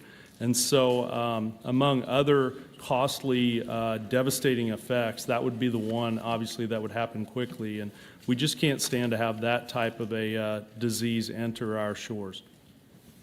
Lastly, the USDA January cattle inventory report showed us that the cattle inventory in the U.S. has been at its lowest since 1995. What can Congress do to support cattle producers to get that number back up and for us to have a thriving beef market? So, you know, at the end of the day, in the cattle business, we are margin managers. And there's, you know, 3 ways that you can help protect your margins, and that is pay less for your input costs, produce your product more efficiently, or sell it for more. And keeping burdensome costs and burdensome government overreach in check, and helping us to reduce our costs in the production process is absolutely what we need to help us stay profitable and manage our margins. Yes, and we know that inflation is driven by out-of-control government spending and energy costs, so we're going to ramp that back. I absolutely agree. Now, Mrs. Delamere, you mentioned that the pork industry is suffering from a shortage of labor across sectors. What changes to the H-2A program would you believe would make the most difference? For us, making the H-2A program year-round, having those be year-round foreign-born workers would be key. Our pigs don't just grow for 9 months. We need workers 12 months of the year, so that year-round access to those H-2A workers would be key. Thank you, and I yield back. Thank you. I now recognize the gentleman from North Carolina. Thank you so much. I'd like to thank in particular Chairman Mann and Ranking Member Costa for organizing this important subcommittee hearing today. The topic is very important for Eastern North Carolina. Livestock sales are 49% of agriculture sales in North Carolina's 1st District, over 23 million in livestock inventory. The financial situation of our producers is top of my mind every day. In Eastern North Carolina, our top industry is agriculture, to be clear. The jobs tied to the agriculture industry directly support, and we know this, our local grocery store, the local banks, the local tractor store, and many, many others. Over the course of this last weekend, I was fortunate enough to be able to go out to Nearooka Natural Farm. It's a 7th-generation family-owned, operated farm, and we did a ribbon cutting. And I'm saying this to say I believe strongly that we need to do everything possible to keep our farmers and producers in business and in good financial standing so that they can continue to feed and clothe the American people. We talked about animal health today over the course of this hearing. It remains in the news, so I'm going to come back to the topic. HPAI, the outbreak, the bird flu epidemic continues to be top of mind. That raises the fear of producers back home that others could spread and that they could jump from one livestock to another. Staffing shortages, as we've also alluded to, these are not easing fears. I want to specifically narrow down my question here, Mr. Zimmerman. USDA Secretary Rollins recently announced USDA's HPAI strategy, and turkey seems to not be included. And I would like to know, how has the turkey industry been affected, and what would inclusion mean? Well, thank you. We hope it was just an oversight. Obviously, the price of eggs is in the spotlight now, so we hope that turkey will be included in the future. Turkeys are a more long-lived bird, and so they have more time to be exposed to the virus. So our industry as a whole, on a percentage, and nothing to denigrate the damage to the egg industry, but we've been hit really hard, and we were some of the first to be hit in the previous outbreak in 2014 and 2015. So we just want it to be included, and I think the major point is that we need to treat this as a virus, not as a specific species. This is in dairy cattle, it's in cats, it's in mice, it's in chickens, it's in ducks, and so that any solution to this virus needs to be holistic in approach and include all of us, so we can all, be rid of this terrible virus. Thank you so much. I'm going to see how we can do with the last 2 minutes of my time here. I would love to hear from all of the witnesses, if you can just keep it like to a sentence, a one-liner that could capture what concerns, if any, do you have about the impact of a potential retaliatory tariffs? Whichever way you want to start. I'll start. We import a lot of our baby turkeys and our eggs from Canada. So obviously imports rising, and then Mexico is our largest trading partner. Obviously that's a great concern that we, in a time where we're in a very stressful time, we can't afford to lose those exports and have our import prices increase. I would say our farmers are very concerned with the retaliatory tariff. We went through a longest period of unprofitability, lost average of $30 a head. We're starting to make a little bit of money now. Any type of retaliatory tariff that disrupts that market affects our profitability, and that's concerning. Very negligible amount of product moves across our borders. We don't import or export many eggs at all, so this will have little impact on the egg industry.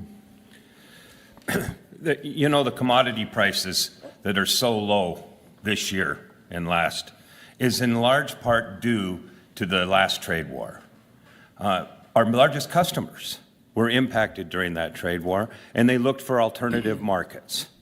And in 2024, we had an average crop, but we lost our average market. And so our commodity prices tanked because of this. It does have an impact, and it has a long-range impact, because our customers have built ports, rail, and other distribution networks to purchase their products from our competitors. We obviously are aware of the tariffs, and as this administration works to negotiate equitable trade agreements, we would hope that they also look at possible other export opportunities for our product as well. Well, thank you for getting through that line of questioning. 17 seconds over. Y'all are just as good as members of Congress. I yield back. Thank you. Now recognize the gentleman from Minnesota for 5 minutes.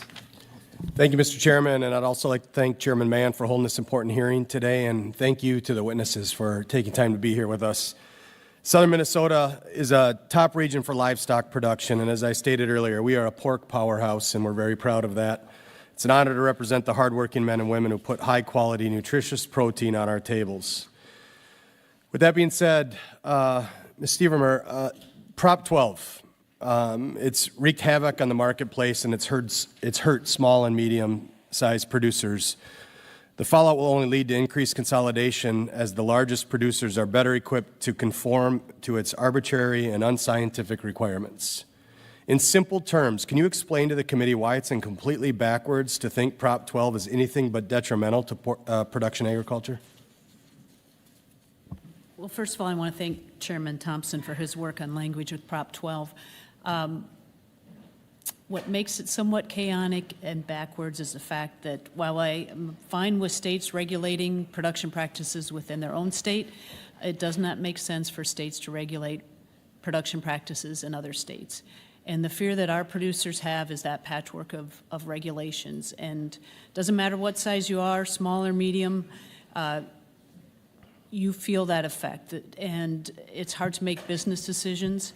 And the chaos that it's causing is concerning. I would say also, I have farms and producers that come up to me and say, I don't know if the next generation wants to come farm, because look at this chaos. If one state can tell another state what to do, and down the road, maybe that happens again, and we've got multiple states and multiple regulations, how do I deal with that? Why would I want to deal with that? Why do I want to come back and farm?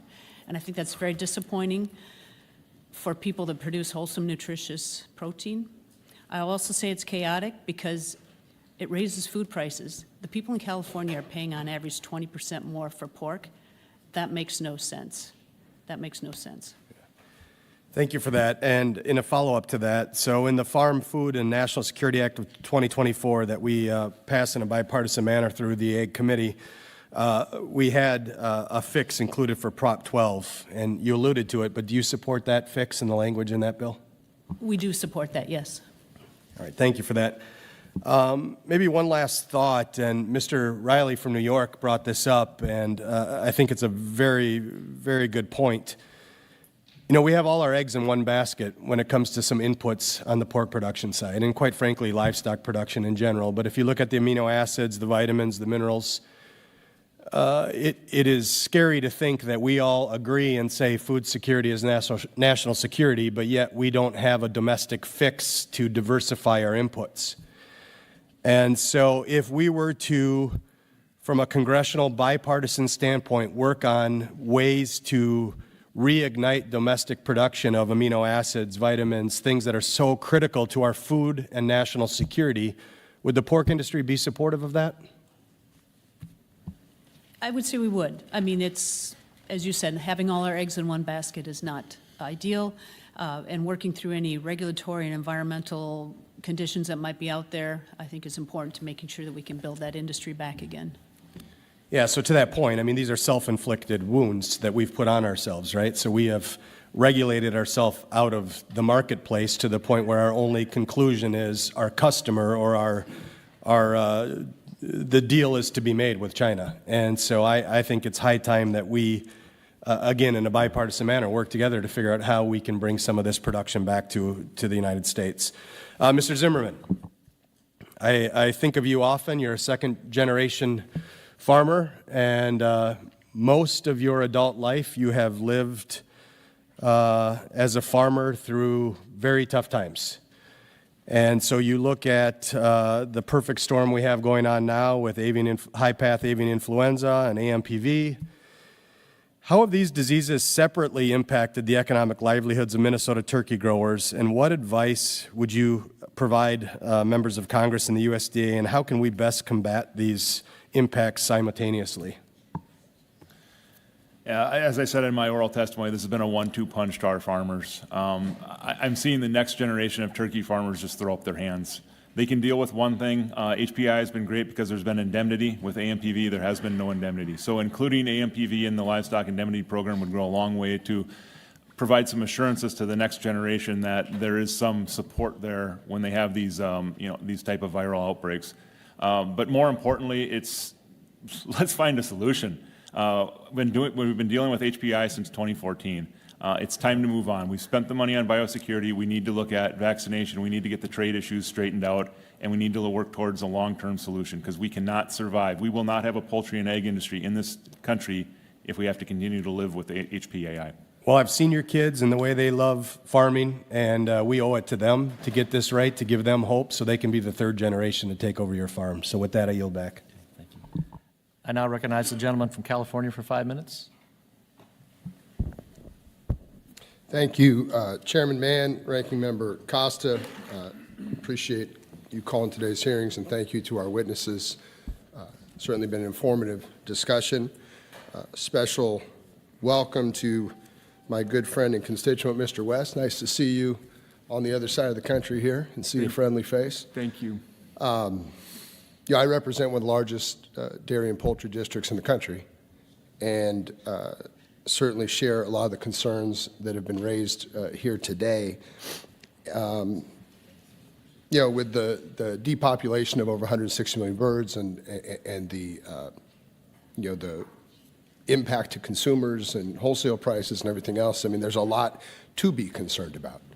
And frankly, some of the chaotic activity that I've experienced since my arrival here in Congress 2 months ago hasn't always reassured me that we're doing what we need to do.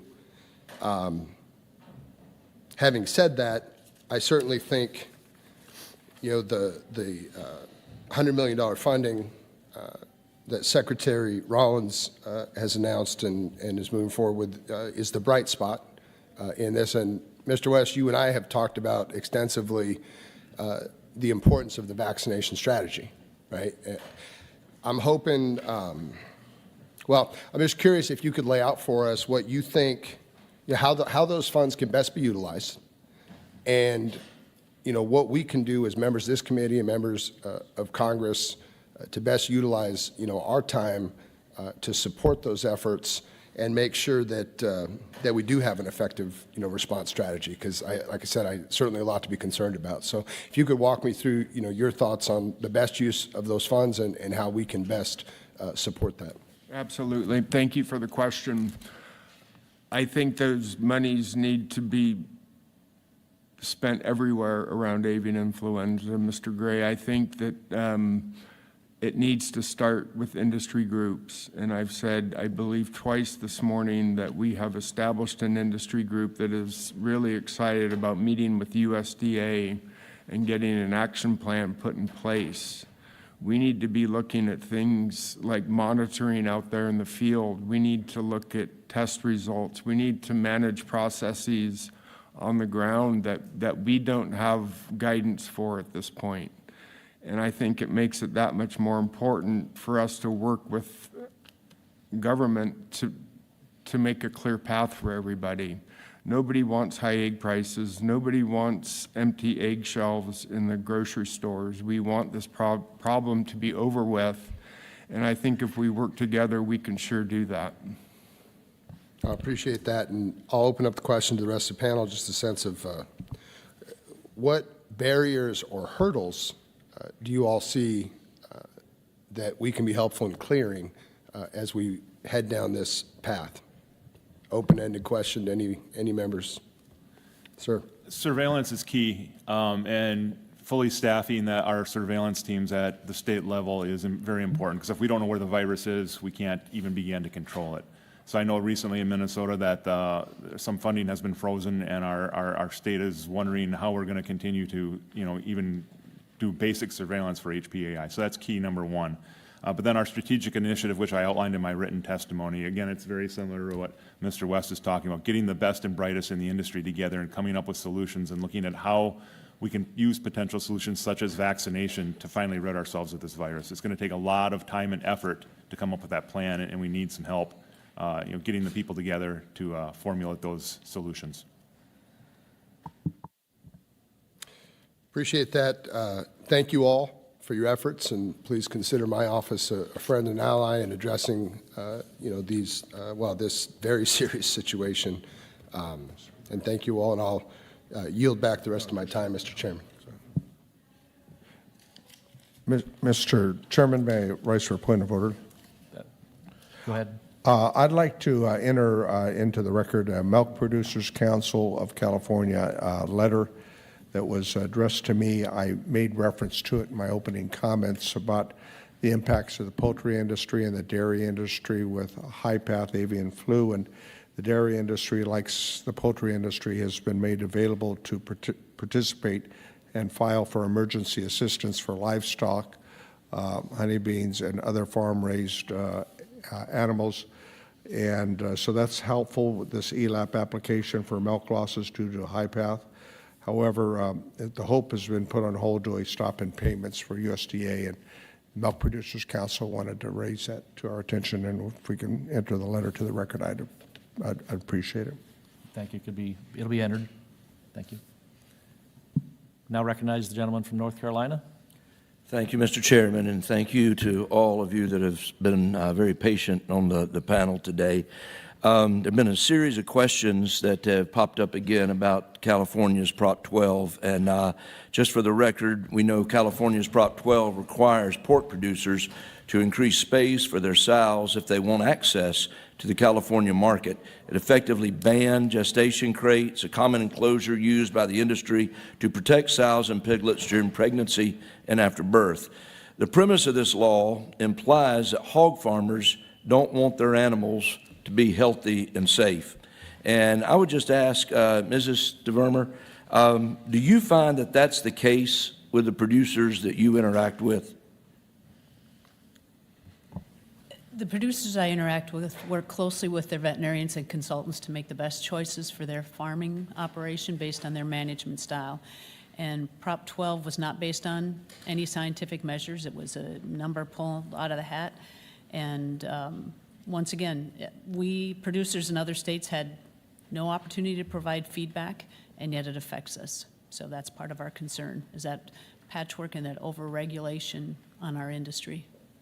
So California's law also seems to take an entirely different approach to animal safety than longstanding producer and veterinarian practices.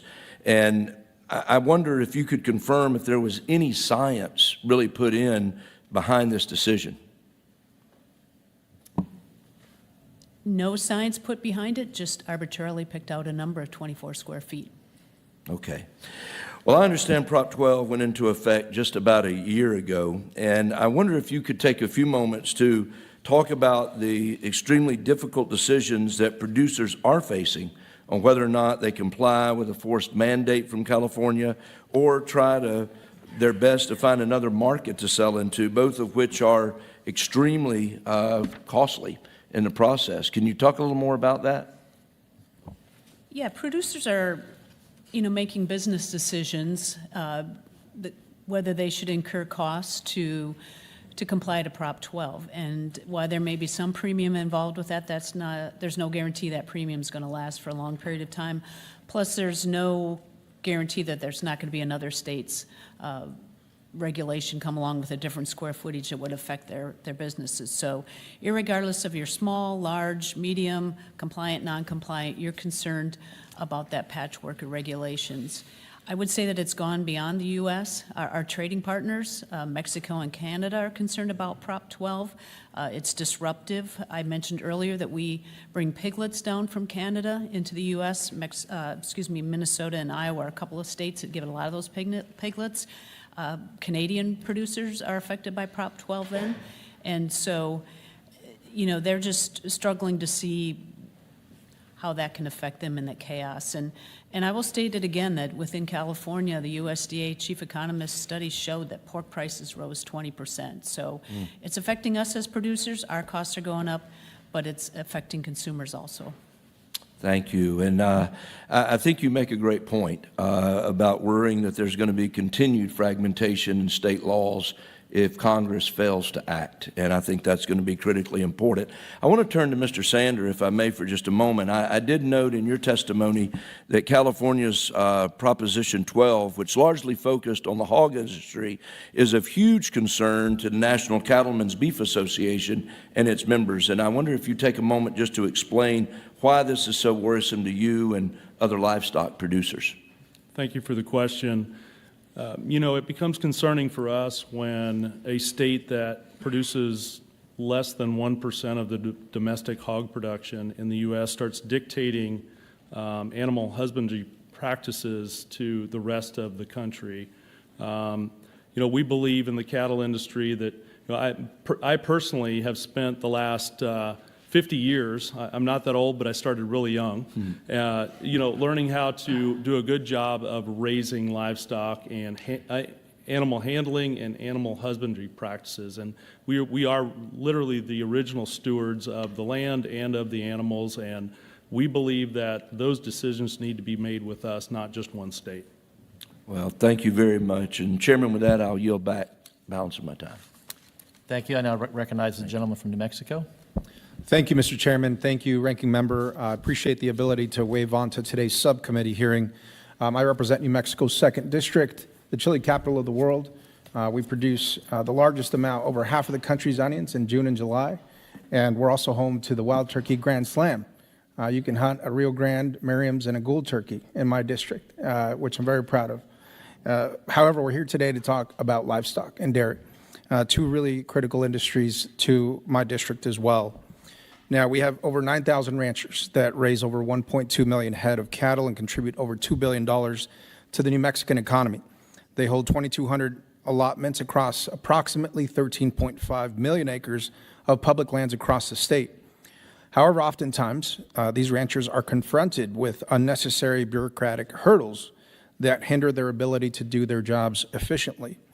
That's why I'm proud to have introduced the bipartisan Ranching Without Red Tape Act, which would cut through excessive regulatory delays and provide ranchers with the flexibility that they need to make simple but critical improvements on their federal leases. So my question is to Mr. Sander. Mr. Sander, can you give me a few examples of range improvements that would trigger a lease renegotiation? Yeah, thank you for the question. As I said, our operations are in Kansas, so we don't graze many federal lands, but we do buy from a lot of folks in the West that graze over more than 60% of the herd grazes federal lands, and the ranches who manage those permits, as I said earlier, are some of the original stewards of this land, and they know how to take care of land. They're responsible for maintaining water troughs, pipelines, and fences are really good examples of that for you. Thank you, Mr. Sander, and I completely agree with you, and that's why I believe my legislation is so important. And it makes common sense to cut through that red tape and cut through that regulation and not have to renegotiate a lease with the BLM or another federal land management agency. Is this something that you'd commit to working with me to help pass this legislation? Absolutely. Thank you so much. It's also important to emphasize that this bill is not about shortcuts or sacrificing environmental oversight. However, there is another bill I want to get to before my time expires today. Also another bipartisan bill I've introduced called the Grazing for Wildfire Management Act with Mr. LaMalfa. We know that well-managed grazing plays a crucial role in wildfire mitigation by reducing fuel loads. The Grazing for Wildlife Management Act would make it easier for ranchers to access public lands to reduce some of those fuels and prevent catastrophic wildfires like those in New Mexico, two of the largest that we've seen in just the last year alone. Mr. Sander, from your perspective, how would targeted grazing in these areas of increased fuel loads both contribute to wildfire prevention, overall land health, and help ranchers? Yeah, again, we've learned a lot over the years, over many, many years, of how the symbiotic relationship between grazing cattle and the environment can work amazingly well at helping to not only reduce the undergrowth and the fuel that's there for fires, but also slow down the flames in the process if and when a fire does ignite. We are 100% supportive of this initiative as well. Thank you so much, Mr. Sander. And look, one of the things I appreciate about serving on this committee is that we get to work with our colleagues on common sense legislation that we hope eventually makes it into a viable farm bill as a vehicle to get this passed. And so I'm looking forward to working with my Republican colleagues on both of these initiatives, and certainly anticipate and look forward to the support from the livestock industry, cattle growers in my state who also support both of these pieces of legislation as well, and that supports livelihoods in rural communities. Now, I look forward to continuing this important work. Thank you all so much for being here today, and I look forward to having further discussions in full committee for both of these bills. Thank you, Mr. Chairman. I yield back. Thank you. I'll now recognize myself for 5 minutes. Thank you all for sharing your time and insight into this committee. Obviously, avian flu is top of mind for many members of the subcommittee here today. I'm encouraged by Secretary Rollins' timely response to the issue, and with Indiana being the 4th largest producer of turkeys in America, I'm hopeful the USDA avian flu response will expand to support our turkey farmers. Mr. Zimmerman, American farmers are the most efficient turkey producers in the world, but in your testimony you mentioned that pressures like animal disease are pushing them out of business. What policies can Congress consider to keep our turkey farmers on the map, and is the primacy of American turkey production at risk if Congress does not prioritize these issues? Thank you. Specifically concerning AMPV, including that in the livestock indemnity program would go a long way to adding certainty to our industry. One of the major concerns I hear from younger growers right now is they aren't able to get financing because their bankers don't know how they can survive with losing 30, 40, 50% of their flocks. So providing that certainty that there is a backstop to these losses would be a godsend to our industry. Outside of that, just certainty in our high-path avian and influenza response. As I mentioned, staffing to make sure that we are actively surveilling for this virus, and that I'm very thankful that USD now has a very concrete plan to move forward, and we do hope that turkey is also included in that plan. But just that provides a lot of hope to our growers that maybe there's some light at the end of this tunnel, because God knows we can't survive doing the same old thing we've been doing for the last 10 years. Thank you. Recently, egg prices have been all over the news. Egg prices are high and are an anomaly in Indiana. But at one state in particular that has grown used to high food prices. Since passing Prop 12, residents of California have been subject to historically high cost of protein, and now Californians are unable to cushion themselves from the impact of supply shortages. But this state initiative has trickle-down effects impacting farmers in my district 2,000 miles away. Mrs. Stevermer, if Congress fails to include a solution to Prop 12 in the upcoming Farm Bill, what implications will there be for our farmers and the purchasing power of consumers and the integrity of our food supply, especially under strains like the animal disease? If we don't address Prop 12 and the patchwork of regulations is allowed to continue across the country. So one state puts in a regulation that's slightly different from the next one, and now all of a sudden we as an industry are trying to market our pigs and raise our pigs to a variety of regulations. It will be chaos. And as I mentioned before, the next generation looks at that and says, I don't want to be part of that. And so we will lose a generation of farmers. And consumers will have to pay more for their food prices. Thank you. As everyone is well aware, President Trump's tariff on Mexican and Canadian goods went into effect this morning.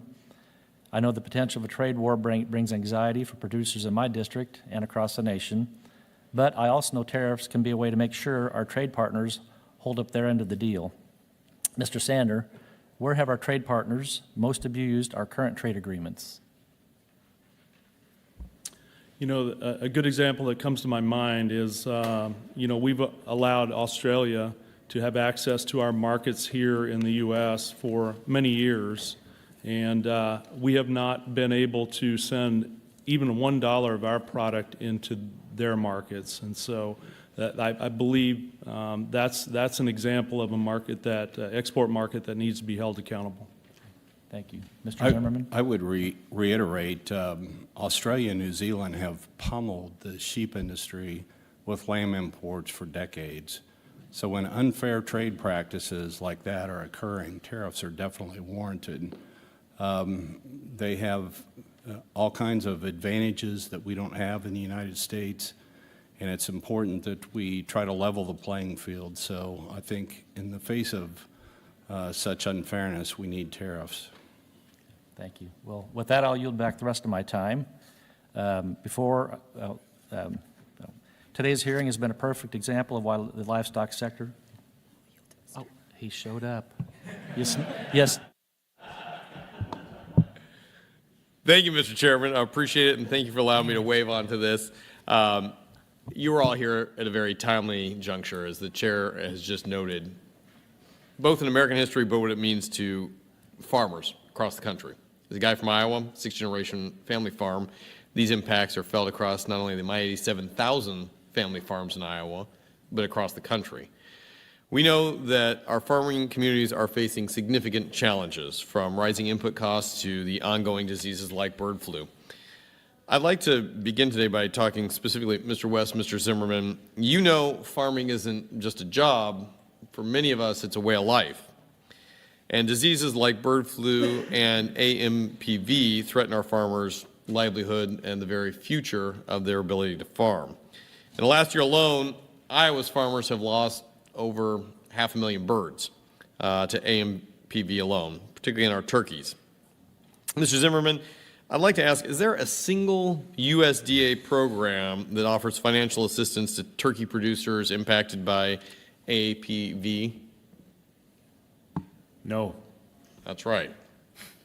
So I just want to repeat that again for all the folks who are watching at home and reporting on this from the ag side.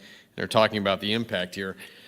Not a single federal program currently exists to help our turkey producers recover from AMPV. And that's more than 1 million birds lost just in Iowa. Across the country, we are talking about true tragedy.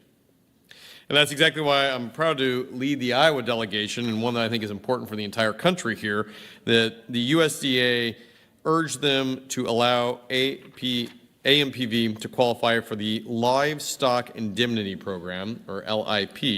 And Mr. Chairman, I would ask that this letter be entered into the record. Agreed. Mr. Zimmerman, how would access to LIP program benefit producers in the coming months? It would provide a lifeline. As you said, when you lose 30 to 50% of your flock, that's a loss of 30 to 50% of your yearly income. I mean, think of that if you're a salaried individual. How would you survive losing that much?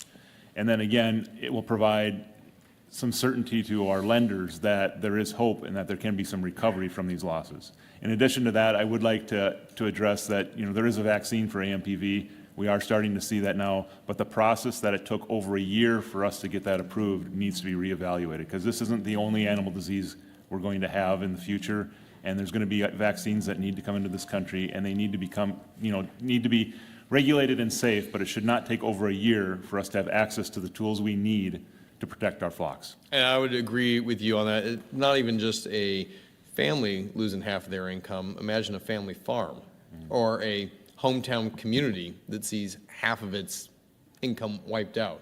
The ripple-on effect here is huge. And you're absolutely right. This isn't just in the turkey sector, but removing the regulation to be able to get, the vaccines needed to the front lines, it's not just in AMPV, it's also in bird flu. Mr. West, I know you have worked on this with the prices of eggs nearly doubling, something that, my colleagues on the other side of the aisle maybe didn't care about 6 months ago. Now it's all they can talk about. But the reality here is that a lot of this is being driven directly by bird flu, driving up costs, both at the supermarket, but on my breakfast table when I'm trying to feed 6 kids. I want to check with you on this. How are farmers' access to critical vaccines prevented by the spread of bird flu, while at the same time, if we could get these flu out here, not only would we help keep more flocks, we'd help drive down costs for consumers? I'm not sure I understand the question. Is the question the availability of other vaccines aside from avian influenza? Yeah, great clarifying point. Both the access to them, the regulatory items that Mr. Zimmerman just highlighted, and then being able to field that in a timely fashion. We have had 0 issues with vaccinations and vaccine to have inventory on our farms to this point. I can't speak to what's going to happen in the future, but the vaccines that we need and use are readily available at the moment. Would you consider them critical for the success that you've seen in fighting bird flu? Absolutely. Would you like to see that model replicated when it comes to fighting things like AMPV for turkeys? Yes. I would like to see avian influenza vaccine implemented and put into place and put into execution. I would agree with you, and I think that there's a good pathway that you've highlighted here. Thank you, Mr. Chair. With that, I think we can all see the importance of the government getting to work on this to help communities in need while this is ongoing. With that, I yield my time. Thank you. Today's hearing has been a perfect example of why the livestock sector is so important. As mentioned earlier, agriculture is incredibly interconnected, from the producer to the feedlot and from the harvest facility to the distributor. Every role is important to delivering protein to the market and to our consumers. To our witnesses, thank you for being here today.